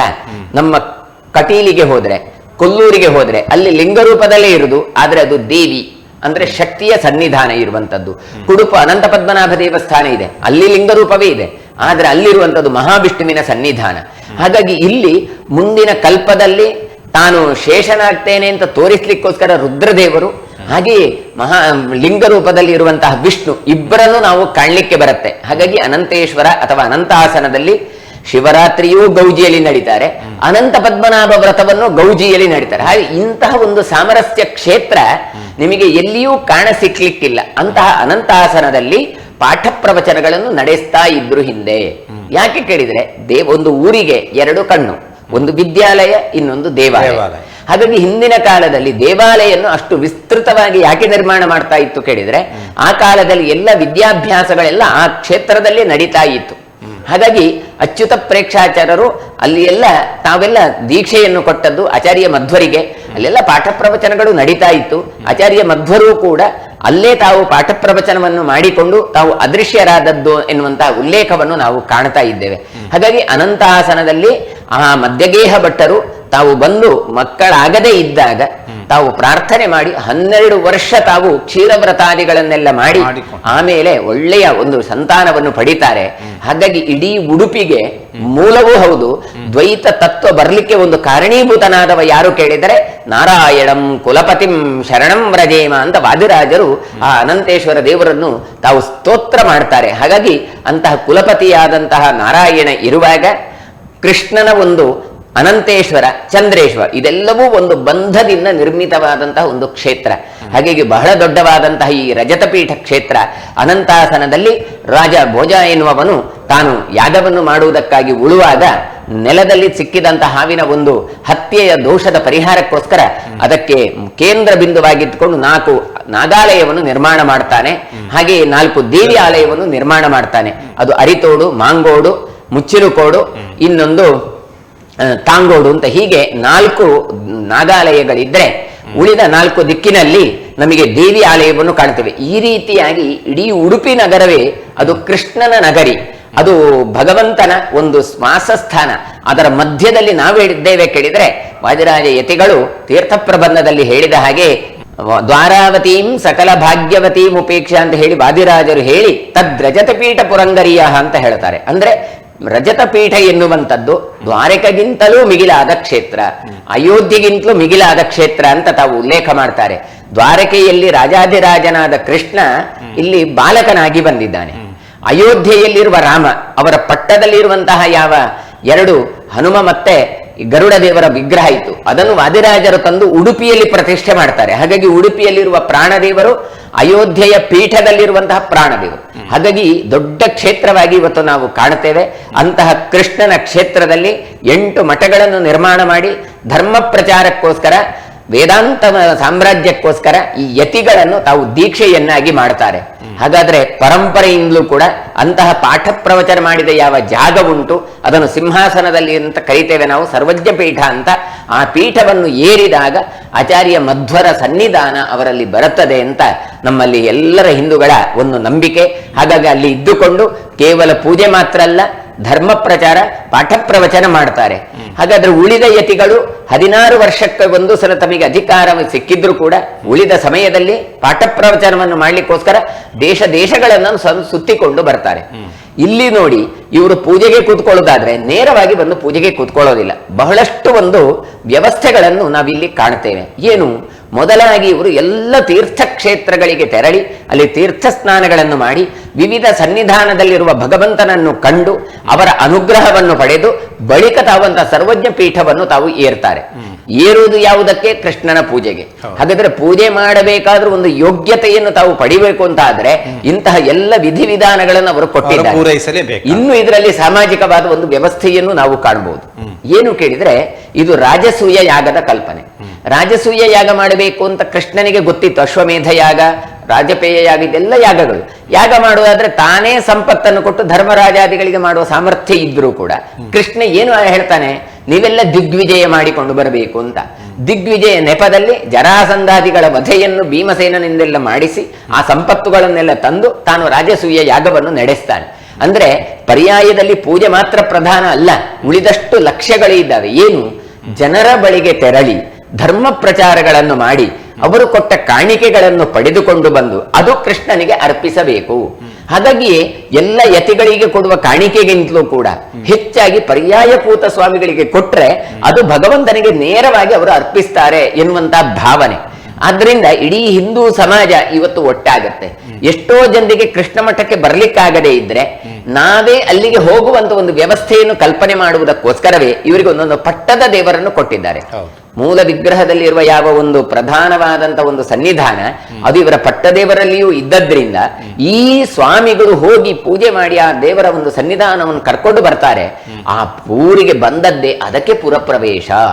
ಹಾಗಾದ್ರೆ ಇವತ್ತು ಪರ್ಯಾಯ ಮೆರವಣಿಗೆ ಇರ್ಬೋದು, ಪುರಪ್ರವೇಶ ಇರ್ಬೋದು. ಇದು ಯಾವುದಕ್ಕೋಸ್ಕರ ಅಂತ ಕೇಳಿದ್ರೆ ಇದು ಅಂತಹ ನಮ್ಮ ಪಟ್ಟದ ವಿಠ್ಠಲ ದೇವರಿಗೆ ಹೊರತು ನಮಿಗಲ್ಲ ಅಂತ ಯತಿಗಳು ಹೇಳ್ತಾರೆ. ಯಾಕೆ ಕೇಳಿದ್ರೆ ದೇವರು ಪ್ರತಿರೂಪವಾಗಿ ವಿಠ್ಠಲ ದೇವರನ್ನು ಕೊಟ್ಟಿದ್ದಾರೆ. ವಿಠ್ಠಲ ದೇವರು ದಿಗ್ವಿಜಯವನ್ನು ಮಾಡಿ ಬರ್ತಾ ಇದ್ದಾರೆ. ಅಂತಹ ವಿಠ್ಠಲ ದೇವರನ್ನು ನೀವು ಎಲ್ಲ ಸೇರಿ ನಾಡ್ದು 9ನೇ ತಾರೀಕಿಗೆ 3:45 ಹೊತ್ತಿಗೆ ಶಾರದಾ ಕಲ್ಯಾಣ ಮಂಟಪದ ಹತ್ತಿರದಿಂದ ಕಡಿಯಾಳಿ ದೇವರ ದರ್ಶನವನ್ನು ಮಾಡಿ ಗುರುಗಳು ಈ ಕಡೆಯಿಂದ ಬರ್ಲಿಕ್ಕೆ ಇದ್ದಾರೆ. ಅವರನ್ನೆಲ್ಲ ನೀವು ಸ್ವಾಗತಿಸಬೇಕು. ನಿಗದಿಯಾಗಿದೆ. ಹೌದು, 9ನೇ ತಾರೀಕಿಗೆ ಪುರಪ್ರವೇಶ ಎನ್ನುವಂಥದ್ದು ನಿಗದಿಯಾಗಿದೆ. ಅದಕ್ಕೂ ತಾವೆಲ್ಲರೂ ಕೂಡ ಆಗಮಿಸಬೇಕು. ಸರಿ ಗುರುಗಳೇ, ಅದೇ ಪುರಪ್ರವೇಶ, ಪರ್ಯಾಯೋತ್ಸವದ ಕಾರ್ಯಕ್ರಮಗಳು, ಮುಂದಿನ ಕಾರ್ಯಕ್ರಮಗಳು ಮತ್ತು ಹಿಂದಿನ ಮುಹೂರ್ತಗಳು, ಅದರ ಬಗ್ಗೆ ತಿಳಿದುಕೊಳ್ಳೋಣ. ಅದಕ್ಕಿಂತ ಪೂರ್ವದಲ್ಲಿ ಶ್ರೀ ಶಿರೂರು ಮಠದ ಗುರು ಪರಂಪರೆ, ಆ ಗುರು ಪರಂಪರೆಯಲ್ಲಿಯೂ ಕೂಡ ಬಹಳಷ್ಟು ತಪಶಕ್ತಿಯನ್ನು ಸಿದ್ಧಿಸಿಕೊಂಡವರು ಮತ್ತು ಧಾರ್ಮಿಕವಾದಂತಹ ಸಿದ್ಧಿಯನ್ನು, ಔನ್ನತ್ಯವನ್ನು ಸಂಪಾದಿಸಿದವರು ಮತ್ತು ವಿಶಿಷ್ಟವಾಗಿ ನಿಲ್ಲುವವರು. ಅಂದರೆ ನಾನು ಕೇಳ್ಪಟ್ಟ ಹಾಗೆ ಸಂಗೀತದ ಗುರುಗಳು ಒಬ್ಬರಿದ್ದರು, ಆ ಮೂಲಕವಾಗಿ ದೇವರನ್ನು ಒಲಿಸಿಕೊಳ್ತಿದ್ರು ಅನ್ನುವಂಥ ಒಂದು ಮಾತನ್ನು ಕೂಡ ಕೇಳ್ಪಟ್ಟಿದ್ದೀನಿ. ಅದರೊಂದಿಗೆ ಈ ಬಾರಿ ಪರ್ಯಾಯ ಪೀಠವನ್ನು ಏರಲಿರುವಂಥ ಪ್ರಥಮ ಪರ್ಯಾಯ, ಚೊಚ್ಚಲ ಪರ್ಯಾಯ ಶ್ರೀ ಶ್ರೀ ವೇದವರ್ಧನ ತೀರ್ಥ ಸ್ವಾಮೀಜಿಯವರ ಧಾರ್ಮಿಕವಾದಂಥ ಅನುಷ್ಠಾನಗಳು, ಶ್ರದ್ಧೆಗಳು, ಸುಧಾಮಂಗಳದ ಪೂರ್ಣಗೊಳಿಸುವಿಕೆ, ಈ ಎಲ್ಲ ಒಂದು ವಿಚಾರಗಳ ಬಗ್ಗೆ ಒಂದಷ್ಟು ತಿಳಿಸಬಹುದೇನೋ ಅಂತ. ಎಲ್ಲ ಮಠಗಳಲ್ಲಿಯೂ ಕೂಡ ಆಚಾರ್ಯರ ವಿಶೇಷವಾದಂಥ ಒಂದು ಅನುಗ್ರಹ ಇದ್ದದ್ರಿಂದ ವಿಶಿಷ್ಟವಾದ ಯತಿಗಳು ಬಂದಿದ್ದಾರೆ. ನಾವು ಇವತ್ತು ನೋಡಿ ಎಲ್ಲ ನಿಗ್ರಹವನ್ನು ಮಾಡಿಕೊಂಡು ಕೃಷ್ಣನ ಪೂಜೆಗೆ ಅಂತ ತೆರಳಿದವರು. ಹಾಗಾಗಿ ಅವರ ಹತ್ರ ಆ ಒಂದು ವಿಲ್ ಪವರ್ ಇದ್ದೇ ಇದೆ. ಹಾಗಾದ್ರೆ ಶಿರೂರು ಪರ್ಯಾಯದಲ್ಲಿ ಮೊದಲು ಬಂದವರು ವಾಮನ ತೀರ್ಥರು. ಅದರ ಬಳಿಕ ಅದರಲ್ಲಿ ಬರುವವರು ಒಬ್ಬರು 4ನೇ ಯತಿಗಳು ಕೃಷ್ಣ ತೀರ್ಥರು ಅಂತ. ಅವರು ನಿತ್ಯವೂ ಪೂಜೆ ಮಾಡಬೇಕಾದ್ರೆ ಸಂಗೀತದಿಂದ ಕೃಷ್ಣನನ್ನು ಒಲಿಸಿಕೊಳ್ತಾ ಇದ್ರು ಅಂತ ಉಲ್ಲೇಖವನ್ನು ನಾವು ಕಾಣುತ್ತೇವೆ. ಅವರು ಪೂಜೆ ಮಾಡಬೇಕಾದ್ರೆ, ಹಾಡನ್ನು ಹೇಳಬೇಕಾದ್ರೆ ಒಳಗಿರುವ ಕೃಷ್ಣನ ಕಾಲ ಗೆಜ್ಜೆಯ ನಾದ ಕೇಳಿ ಬರ್ತಾ ಇತ್ತು ಅಂತ. ಅಂದ್ರೆ ಕೃಷ್ಣ ತಾನು ಕುಣಿದಾಡ್ತಾ ಇದ್ದ. ಇದು ಇದು ಸಾಧ್ಯ ಉಂಟಾ ಅಂತ ಕೇಳಬಹುದು. ಖಂಡಿತ ಸಾಧ್ಯ ಇದೆ. ಯಾಕೆ ಕೇಳಿದ್ರೆ ನಾವು ಪೂಜೆ ಮಾಡಬೇಕಾದ್ರೆ ಅದು ಚೈತನ್ಯವುಳ್ಳಂತಹ ಒಂದು ಶಕ್ತಿ ಭಗವಂತ ಅಂತ ಪೂಜೆ ಮಾಡ್ತೇವೆ ಹೊರತು ಅದು ಕಲ್ಲು ಪ್ರತಿಮೆ ಅಂತ ಪೂಜೆ ಮಾಡೋದಿಲ್ಲ. ಹಾಗಾಗಿ ಒಂದು ವೇಳೆ ಆ ರೀತಿ ಚಿಂತನೆ ಇದ್ರೆ ನಾವು ಯಾರಿಗೆ ಸ್ನಾನ ಮಾಡಿಸೋದು, ಯಾರಿಗೆ ನೀರು ಕುಡಿಸೋದು, ಯಾರಿಗೆ ನೈವೇದ್ಯ ಮಾಡೋದು, ಯಾರಿಗೆ ಆರತಿ ಮಾಡೋದು? ನಮ್ಮ ಶಾಸ್ತ್ರದಲ್ಲಿ ವಿಗ್ರಹವೇ ದೇವರಲ್ಲ, ವಿಗ್ರಹದಲ್ಲಿ ದೇವರನ್ನು ಕಾಣುವವರು ನಾವು. ಹಾಗಾಗಿ ಅಂತಹ ಕೃಷ್ಣ ಆತ ಬಂದಿದ್ದಾನೆ ಎನ್ನುವ ಭಾವದಿಂದ ಇವರು ಹಾಡಿದಾಗ ಖಂಡಿತ ತಾನಲ್ಲಿ ನರ್ತನವನ್ನು ಮಾಡ್ತಾ ಇದ್ದ. ಹಾಗಾಗಿ ಅಂತಹ ಗೋಪಾಲ ಬಾಲ ಲಲನಾಕರ ಪೂಜನಂಚ ಅಂತ ಅಂತಹ ಗೋಪಾಲ ತಾನು ಕೃಷ್ಣ ತಾನು ನಡೆದಾಡಿದ್ದಾನೆ, ತಾನು ಕುಣಿದಾಡಿದ್ದಾನೆ. ಅದರ ಪ್ರತೀಕವಾಗಿಯೇ ಪೂಜೆಯಲ್ಲಿ, ವಿಸ್ತೃತವಾದ ಪೂಜೆಯಲ್ಲಿ ಪೂಜೆ ಆದ ಬಳಿಕ ಮತ್ತೆ ರಾಜೋಪಚಾರ ಪೂಜಾ ಅಂತ ಅದನ್ನು ಅಷ್ಟಾವಧಾನ ಸೇವೆ ಅಂತ ಕರೀತೇವೆ. ಅದು ಋಗ್ ಯಜು ಸಾಮಾಥರ್ವ ಮಂತ್ರಗಳನ್ನು ಹೇಳುವಂಥದ್ದು, ನೃತ್ಯ ಗೀತ ವಾದಿತ್ರ ಇದೆಲ್ಲವೂ ಕೂಡ. ಅದಕ್ಕೋಸ್ಕರವೇ ಏನು ಕೃಷ್ಣ ಮಠದಲ್ಲಿ ನಿರಂತರ ಸಾಂಸ್ಕೃತಿಕ ಕಾರ್ಯಕ್ರಮಗಳು ನಡೀತವೆ. ಯಾಕೆ ಕೇಳಿದ್ರೆ ಅದು ಕೃಷ್ಣನ ಎದುರುಗಡೆನೆಯೇ ಕೃಷ್ಣ ತೀರ್ಥರು ಕುಣಿದಾಡಿದ ಹಾಗೆ ಹಾಡಿ ಎಲ್ಲ ಭಗವಂತನನ್ನು ಮೆಚ್ಚಿಸುವ ಕಾರ್ಯಕ್ರಮ. ಆದ್ರೆ ಏನಾಗ್ತದೆ ಕೇಳಿದ್ರೆ ಕೃಷ್ಣನದ್ದು ಏನು ಇವತ್ತು ನೋಡ್ತಾ ಇದ್ದೇವೆ, ಚಾಮರ ಮಾಡುವಂತಹ ಒಂದು ಜಾಗ ಉಂಟು, ಕನಕನ ಕಿಂಡಿ ಮತ್ತೆ ನವಗ್ರಹ ಕಿಂಡಿಗಳ ಮಧ್ಯ ಅಷ್ಟು ಸ್ಥಳಾವಕಾಶ ಇಲ್ಲ. ಹಾಗಾಗಿ ಅದು ವಿಸ್ತೃತವಾಗಿ ಮುಂದೆ ವಸಂತ ಮಹಲ್ ಅಂತ ಆಯ್ತು, ಮಧ್ವ ಮಂಟಪ ಅಲ್ಲಿಗೆ ತೆರಳಿತು, ಅದು ಚಿಕ್ಕದಾಯ್ತು. ಆಮೇಲೆ ಈಗ ರಾಜಾಂಗಣ ಅಂತ ಬಂತು. ಹಾಗಾದ್ರೆ ರಾಜಾಂಗಣದಲ್ಲಿ ಯಾವ ನಡೆಯುವ ಸಾಂಸ್ಕೃತಿಕ ಕಾರ್ಯಕ್ರಮಗಳು ಉಂಟು, ಅದು ಕೃಷ್ಣ ಮಠವನ್ನು ಬಿಟ್ಟಿಲ್ಲ, ಅದು ಕೃಷ್ಣನಿಗೆ ಮಾಡುವ ರಾಜೋಪಚಾರದ ಒಂದು ಕಲ್ಪನೆ. ಹಾಗಾಗಿ ಇವತ್ತು ಸಂಗೀತ, ನೃತ್ಯ, ಯಕ್ಷಗಾನಗಳು ಎಲ್ಲ ರೀತಿಯಾದ ಸೇವೆಗಳು ಇಲ್ಲಿ ಉಡುಪಿಯಲ್ಲಿ ನಡೀತಾ ಉಂಟು. ನರಹರಿ ತೀರ್ಥರು ಅಂತ ಅವರಿಂದ ಯಕ್ಷಗಾನದ ಆರಂಭ ಆಯಿತು ಅಂತ ಹೇಳ್ತಾರೆ. ಆಚಾರ್ಯ ಮಧ್ವರು ಕೃಷ್ಣನನ್ನು ಹೊತ್ತುಕೊಂಡು ಬರುವಾಗ ದ್ವಾದಶ ಸ್ತೋತ್ರಗಳನ್ನು ಹೇಳಿಕೊಂಡು ಹಾಡಿನ ಮೂಲಕ ಭಗವಂತನನ್ನು ಮೆಚ್ಚಿಸಿದ್ರು. ಹೀಗೆ ಹಾಡು, ದಾಸ ಸಾಹಿತ್ಯ ಎಲ್ಲ ಹೊರಟದ್ದೇ ಈ ಉಡುಪಿಯ ಕೃಷ್ಣನ ಒಂದು ಮಹಿಮೆಯಿಂದಾಗಿ. ಹಾಗಾಗಿ ಅಂತಹ ಭಗವಂತನ ಆರಾಧನೆ ಎಲ್ಲ ರೀತಿಯಿಂದ ನಡೆಸಲಿಕ್ಕೆ ಅಂತ ಯತಿಗಳು ಬಹಳ ಪ್ರಯತ್ನ ಪಟ್ಟಿದ್ರು.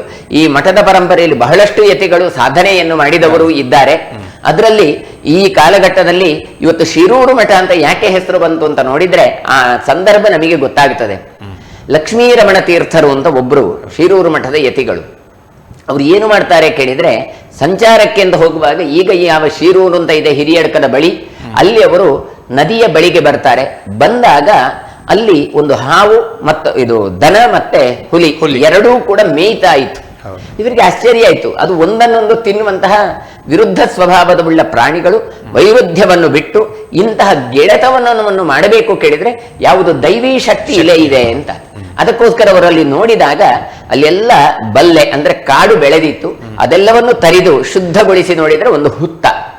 ಈ ಹುತ್ತವನ್ನು ನೋಡಿ ನಮಗೆ ಸಾಮಾನ್ಯವಾಗಿ ಹಾವಿ ಇರ್ತದೆ, ಹಾಗಾಗಿ ಯಾರಾದರೂ ಮುಟ್ಲಿಕ್ಕೆ ಹೋಗುದಿಲ್ಲ.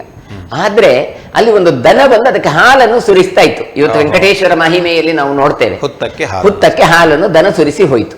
ಹಾಗಾದ್ರೆ ಇದರಲ್ಲಿ ಏನೋ ಒಂದು ಶಕ್ತಿ ಇದೆ ಅಂತ ಹೇಳಿ ಅದನ್ನು ಒಡೆದು ನೋಡಿದಾಗ ಒಳಗಿನಿಂದ ಹನುಮಂತನನ್ನು ಕಾಣುತ್ತಾರೆ. ಹಾಗಾಗಿ ಈ ಹನುಮಂತ ಯಾವಾಗದ್ದು ಕೇಳಿದ್ರೆ ರಾಮಾಯಣ ಕಾಲದಲ್ಲಿ ಜಾಬಾಲಿ ಋಷಿಗಳು ತಾವು ಪ್ರತಿಷ್ಠೆ ಮಾಡಿದ ಹನುಮಂತ. ಈ ಇದೇ ಕ್ಷೇತ್ರದ ಹತ್ತಿರದಲ್ಲಿ ಕಾಪಾಡಿ ಅಂತ ಒಂದು ಕ್ಷೇತ್ರ ಇದೆ. ಅಲ್ಲಿ ಒಂದು ದೇವಿಯ ಸನ್ನಿಧಾನ ಇದೆ. ಅಲ್ಲಿ ಶ್ರೀರಾಮ ಬಂದು ತನ್ನ ಧನುಸ್ಸಿನಿಂದ ನೀರನ್ನು ತಾನು ಉತ್ಪತ್ತಿ ಮಾಡಿದ ಅಂತ ಕಥೆಗಳನ್ನು ಕೇಳ್ತೇವೆ. ಹಾಗಾಗಿ ರಾಮ, ಸೀತಾ, ಲಕ್ಷ್ಮಣಾದಿಗಳೆಲ್ಲ ಓಡಾಡಿದಂತಹ ಜಾಗ ಈ ಶಿರೂರು. ಆಗ ಜಾಬಾಲಿ ಋಷಿಗಳು ಹನುಮಂತನ ದೇವಸ್ಥಾನವನ್ನು ತಾವು ನಿರ್ಮಾಣ ಮಾಡಿದ್ರು, ವಿಗ್ರಹವನ್ನು ಪ್ರತಿಷ್ಠೆ ಮಾಡಿದ್ರು. ಮುಂದೆ ಕಾಲಕ್ರಮೇಣದಲ್ಲಿ ರಾಮಾಲಯವೂ ಇದ್ದಿರಬಹುದು ಆ ಕಾಲದಲ್ಲಿ, ಅದು ನಾಶ ಆಗಿ ಇದೂ ನಾಶ ಆಗಿ ಹುತ್ತದ ಒಳಗೆ ಆ ವಿಗ್ರಹ ಸೇರಿಕೊಳ್ಳುವಂತ ಒಂದು ಪರಿಸ್ಥಿತಿ ನಿರ್ಮಾಣ ಆಗಿದೆ. ಲಕ್ಷ್ಮೀರಮಣ ತೀರ್ಥರಿಗೆ ಇದಕ್ಕೊಂದು ಗುಡಿ ನಿರ್ಮಾಣ ಮಾಡಬೇಕು, ಆಲಯ ನಿರ್ಮಾಣ ಮಾಡಬೇಕು ಅಂತ ಬಹಳ ತವಕ. ಹಾಗಾಗಿ ಆ ಕಾಲದಲ್ಲಿ ಈ ಆಸ್ತಿಗೆ ಒಡೆಯ ಯಾರು ಕೇಳಿದ್ರೆ ರಾಜ. ಹಾಗಾಗಿ ಆ ಕಾಲದಲ್ಲಿ ತಾವು ಬಾರ್ಕೂರು ಸಂಸ್ಥಾನಕ್ಕೆ ತೆರಳುತ್ತಾರೆ. ಅಲ್ಲಿ ಹೋದ್ರೆ ಅಲ್ಲಿ ಅವರ ಸಹಾಧ್ಯಾಯಿಯಾದಂತಹ ಮುದ್ರಾಡಿ ಅನಂತಯ್ಯ ಎನ್ನುವವರು ಅವರನ್ನು ಕಾಣುತ್ತಾರೆ. ಕಂಡು ಇವರು ಹೇಳ್ತಾರೆ, ನನಗೆ ಜಾಗ ಬೇಕು, ಒಂದು ದೇವಾಲಯ ನಿರ್ಮಾಣ ಮಾಡಬೇಕು ಅಂತ. ಹಿಂದೆ ದೈವಿಕವಾದ ಘಟನೆ ನೋಡಿ ಅವರಿಗೆ ಮೊದಲೇ ಅವರು ಸಹಾಧ್ಯಾಯಿಗಳು, ಕ್ಲಾಸ್ಮೇಟ್. ಅದಕ್ಕಿಂತ ಮೊದಲು ಒಂದು ಮಾತುಕತೆ ನಡೆದಿದೆ. ಏನು ಕೇಳಿದ್ರೆ, ನಾನು ರಾಜನಾದ್ರೆ ನಿನಗೆಷ್ಟು ಆಸ್ತಿ ಬೇಕೋ ಅಷ್ಟು ಕೊಡ್ತೇನೆ ಎನ್ನುವ ಮಾತನ್ನು ಮುದ್ರಾಡಿ ಅನಂತಯ್ಯ ಎನ್ನುವವರು ಲಕ್ಷ್ಮೀರಮಣ ತೀರ್ಥರಿಗೆ ಕೊಟ್ಟಿದ್ರು. ಅದು ಏನು ಪ್ರಕರಣ ಅಂತ ಕೇಳಿದ್ರೆ, ಚಿಕ್ಕದಿದ್ದಾಗ ಈ ಎರಡು ಮಕ್ಕಳು ಆಟಾಡಿ ಅವರು ಬಯಲಲ್ಲಿ ಮಲಗಿದ್ರಂತೆ. ಆಗ ಒಂದು ನಾಗರ ಹಾವು ಬಂದು ಅವರಿಗೆ ಬಿಸಿಲು ಬೀಳದ ಹಾಗೆ ತನ್ನ ಆಚ್ಛಾದನೆಯನ್ನು ನೆರಳನ್ನು ಕೊಟ್ಟಿತು. ಕೊಟ್ಟಾಗ ಜನ ನೋಡಿ ಬಹಳ ಹೆದರಿಕೊಂಡ್ರು. ಆಮೇಲೆ ಅವರ ಜಾತಕವನ್ನು ವಿಮರ್ಶೆ ಮಾಡ್ತಾರೆ. ಈ ರೀತಿಯಾದಂಥ ಏನೋ ಒಂದು ಘಟನೆ ಆಗಿದೆ ಕೇಳಿದರೆ ಇದರ ಹಿಂದೆ ಏನೋ ಭಗವಂತನ ಇಚ್ಛೆ ಇದೆ ಅಂತ. ಆಗ ಜಾತಕ ನೋಡಿ ಹೇಳಿದ್ರಂತೆ, ಒಬ್ಬ ಪೀಠಾಧಿಪತಿ ಆಗ್ತಾನೆ, ಇನ್ನೊಬ್ಬ ತಾನು ರಾಜ್ಯಕ್ಕೆ ಅಧಿಪತಿ ಆಗ್ತಾನೆ, ರಾಜನಾಗ್ತಾನೆ ಅಂತ. ಹಾಗಾಗಿ ಇವರು ಮಾತಾಡಿಕೊಳ್ತಾರೆ, ನಾನು ರಾಜನಾದ್ರೆ ಏನು ಕೊಡ್ತೀಯ ನೀನು ಅಂತ ಕೇಳುವಾಗ ಈ ತರ ಹೇಳ್ತಾರೆ, ಮುದ್ರಾಡಿ ಅನಂತಯ್ಯ ಹೇಳ್ತಾರೆ, ನಿಂಗೆ ಎಷ್ಟು ಜಾಗ ಬೇಕೋ ಅಷ್ಟು ನಾನು ಕೊಡ್ತೇನೆ ಅಂತ. ಆ ಮಾತನ್ನು ಇಲ್ಲಿ ನೆನಪಿಸಿಕೊಳ್ತಾರೆ ಸಂಸ್ಥಾನದಲ್ಲಿ. ಆಗ ಅವರು ಹೇಳ್ತಾರೆ, ಮುದ್ರಾಡಿ ಅನಂತಯ್ಯ ಎನ್ನುವರು, ನೋಡಿ ಒಂದು ಸಂಗತಿ ಮಾಡಿ, ನಿಮ್ಗೆ ಎಲ್ಲಿ ಪ್ರಾಣದೇವರು ಸಿಕ್ಕಿತೋ ಸುವರ್ಣ ನದಿ ತಟದಲ್ಲಿ, ಅಲ್ಲಿಂದ ಆರಂಭಗೊಂಡು ನೀವು ನಡೀತಾ ಹೋಗ್ಬೇಕು. ನೀವು ಎಲ್ಲಿ ಕೂತ್ಕೊಳ್ತೀರಲ್ಲ ಅಷ್ಟು ಜಾಗ ನಿಮಗೆ ಅಂತ ಹೇಳಿದ್ರಂತೆ. ಸರಿ ಅಂತ ಹೇಳಿ ಇವರಲ್ಲಿಂದ ಶಿರೂರಿನಿಂದ ನಡಿಲಿಕ್ಕೆ ಆರಂಭ ಮಾಡ್ತಾರೆ. ಅದು ಬೈರಂಪಳ್ಳಿ ಎನ್ನುವಂತಹ ಗ್ರಾಮ ಬರ್ತದೆ. ಅದೆಲ್ಲ ದಾಟಿ ಮುಂದೆ ಹರಿಕಂಡಿಗೆವರೆಗೂ ಕೂಡ ತಾವು ನಡ್ಕೊಂಡು ಹೋಗ್ತಾರೆ. ಸಾಮಾನ್ಯವಾಗಿ 2,000 ಎಕರೆ ಆ ವಿಸ್ತೃತವಾದಂಥ ಒಂದು ಜಾಗ, ಭೂಭಾಗ ಅವರಿಗೆ ದೊರಕತ್ತೆ. ಸಾಕಾಗಿ ಅವರು ಕೂತ್ಕೊಂಡ್ರು. ಅಲ್ಲಿಂದ ಬಂದಷ್ಟೂ ಭೂಭಾಗಗಳನ್ನು, ಅಂದ್ರೆ ಸಾಮಾನ್ಯ 2,000 ಎಕರೆ ಜಾಗವನ್ನು ಆ ಬಾರ್ಕೂರು ಸಂಸ್ಥಾನದಿಂದ ಶಿರೂರು ಮಠಕ್ಕೆ ಲಕ್ಷ್ಮೀರಮಣ ತೀರ್ಥರಿಗೆ ಅದು ಬಳುವಳಿಯಾಗಿ ಕೊಡ್ತಾರೆ, ಪೂಜೆಗೋಸ್ಕರ ಅಂತ. ಹಾಗಾದ್ರೆ ಇಂತಹ ಒಂದು ಕ್ಷೇತ್ರದಲ್ಲಿ ಮಠವನ್ನು ನಿರ್ಮಾಣ ಮಾಡಿ ಪ್ರಾಣದೇವರ ವಿಶಿಷ್ಟ ಚೈತನ್ಯ ಬರುವುದಕ್ಕೋಸ್ಕರ ನಿತ್ಯ ರಂಗಪೂಜಾದಿಗಳನ್ನು, ರಾಮದೇವರನ್ನು ಪ್ರತಿಷ್ಠೆ ಮಾಡಿ ಆರಾಧನೆಗಳನ್ನು ಮೂಲ ಶಿರೂರಿನಲ್ಲಿ ಇವತ್ತು ನಾವು ಕಾಣಬಹುದು. ನಾವು ಇವತ್ತು ಅದು ಕೂಡ 1947ಕ್ಕೆ ನಮಗೆ ಸ್ವಾತಂತ್ರ್ಯ ಸಿಕ್ಕಿತು.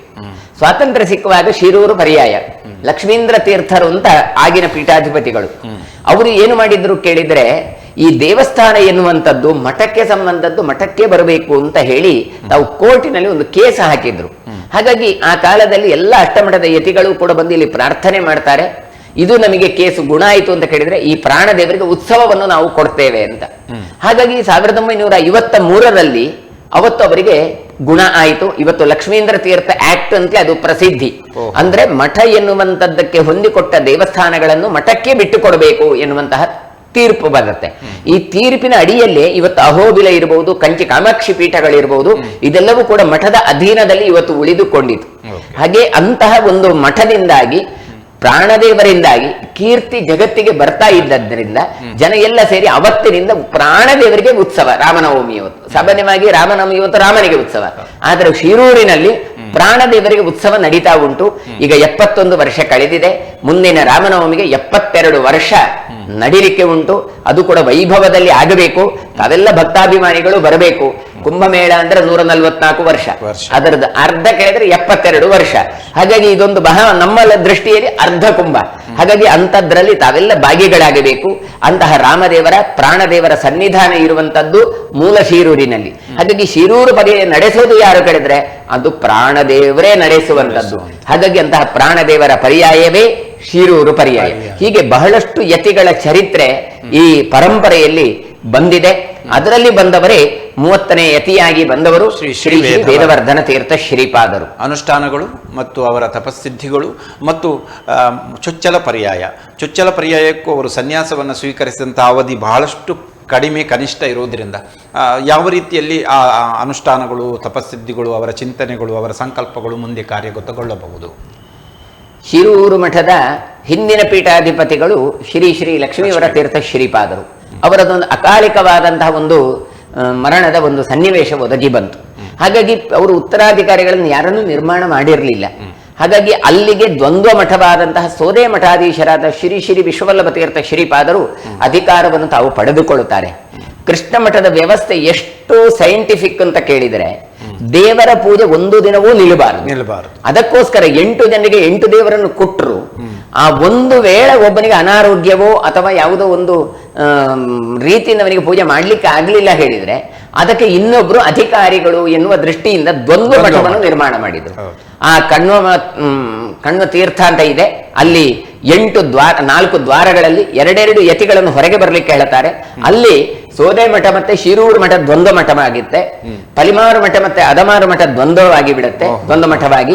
ಪೇಜಾವರ ಮತ್ತೆ ಕಾಣಿಯೂರು ಅದು ದ್ವಂದ್ವ ಮಠ ಆದ್ರೆ, ಕೃಷ್ಣಾಪುರ ಮತ್ತೆ ಪುತ್ತಿಗೆ ಇದು ದ್ವಂದ್ವ ಮಠವಾಗಿ ಅಲ್ಲಿನಿಂದ ಮಧ್ವಾಚಾರ್ಯರೇ ಅಂತ ಒಂದು ವ್ಯವಸ್ಥೆಯನ್ನು ಕಲ್ಪಿಸಿದ್ರು. ಹಾಗಾಗಿ ಶಿರೂರು ಮಠದಲ್ಲಿ ಪೀಠ ಕಾರ್ಯ ಆದಾಗ ಅದರದ್ದು ಪೂರ್ತಿ ಜವಾಬ್ದಾರಿಗಳನ್ನು ಸೋದೆ ಮಠದ ಶ್ರೀ ಶ್ರೀ ವಿಶ್ವವಲ್ಲಭ ತೀರ್ಥ ಶ್ರೀಪಾದರು ಅದನ್ನು ವಹಿಸಿಕೊಳ್ತಾರೆ.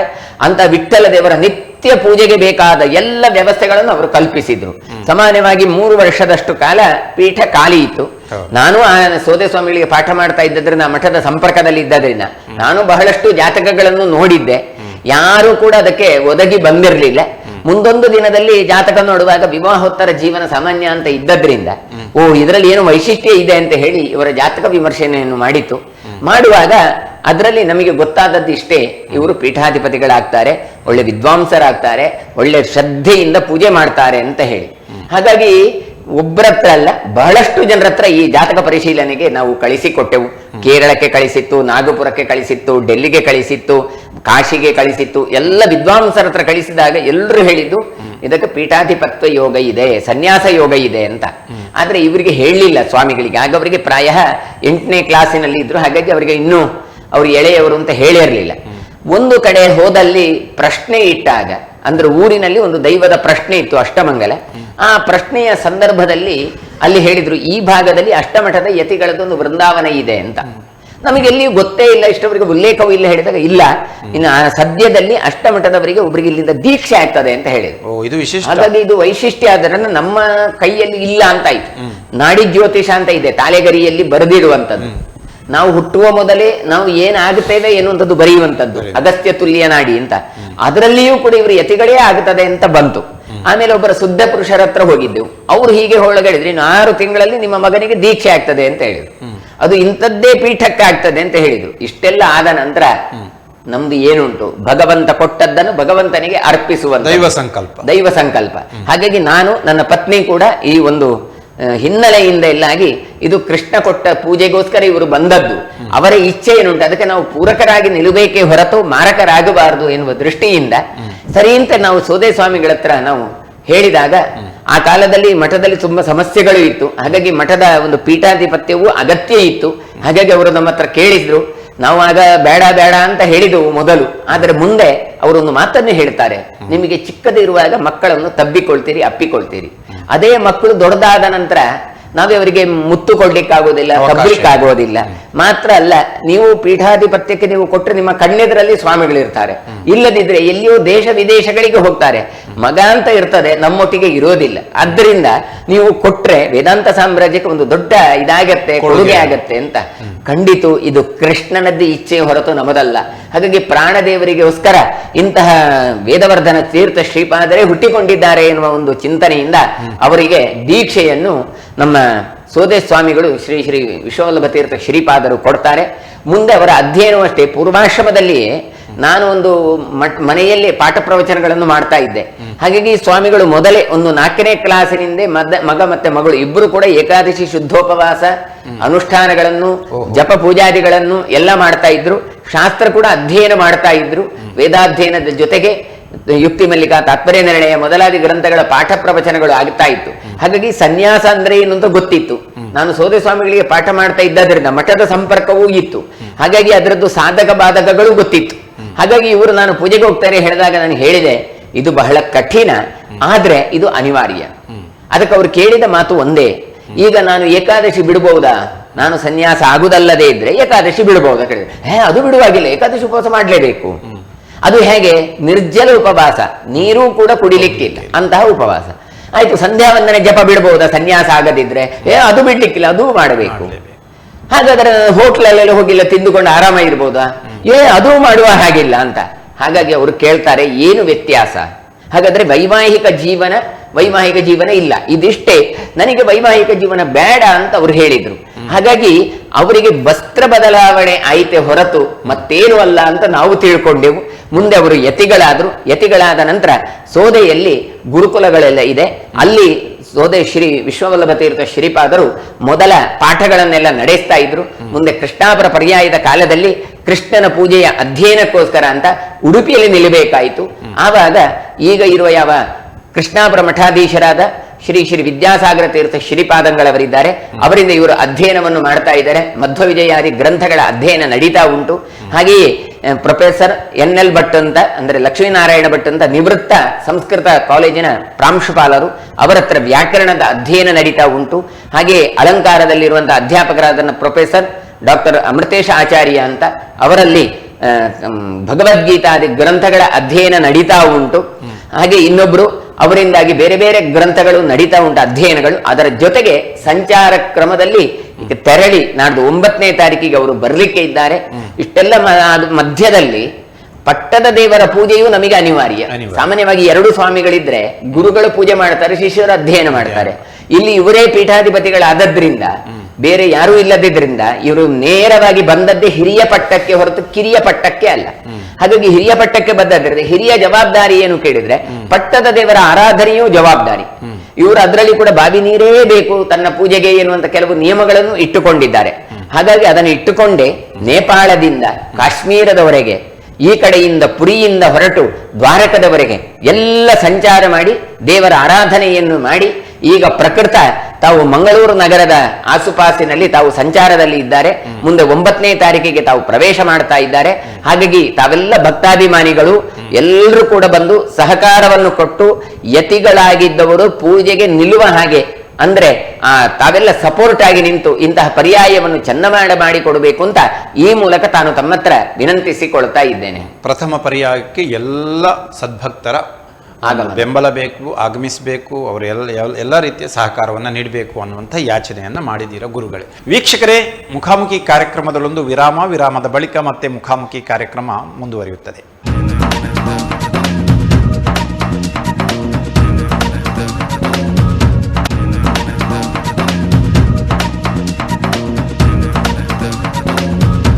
ವಿರಾಮದ ಬಳಿಕ ಮತ್ತೆ ಮುಖಾಮುಖಿ ಕಾರ್ಯಕ್ರಮಕ್ಕೆ ಸ್ವಾಗತ. ಮತ್ತೆ ನಾವು ಪರ್ಯಾಯೋತ್ಸವದ ಬಗ್ಗೆ ಬಂದಾಗ ಪರ್ಯಾಯದ ಪೂರ್ವಭಾವಿ ಮುಹೂರ್ತಗಳು ಇದು ಕೂಡ ಬಹಳ ಯಶಸ್ವಿಯಾಗಿ ನಡೆಯಿತು. ಆ ಮುಹೂರ್ತಗಳ ಬಗ್ಗೆ ಒಂದಷ್ಟು ಸ್ವಲ್ಪ ಹೇಳಬಹುದೇನು ಅಂತ. ಬಾಡಿ ಮುಹೂರ್ತ, ಕೃಷ್ಣನ ಪೂಜೆ ಅಂದ್ರೆ ಕೇವಲ ಪ್ರತಿಮೆಯಲ್ಲಿ ಮಾತ್ರ ಅಲ್ಲ.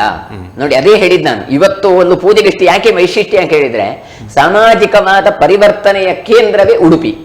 ನಿಮಗೆ ಭಾಗವತ ಗ್ರಂಥದಲ್ಲಿ ಹೇಳ್ತಾರೆ, ಭಕ್ತಿ ಪಂಥ ಎಲ್ಲಿ ಹುಟ್ಟಿಕೊಂಡದ್ದು ಹೇಳಿದ್ರೆ ಉತ್ಪನ್ನೇ ದ್ರವಿಡೇ ಚಾಹಂ ಕರ್ನಾಟೆ ವೃದ್ಧಿಮಾಗತ ಅಂತ.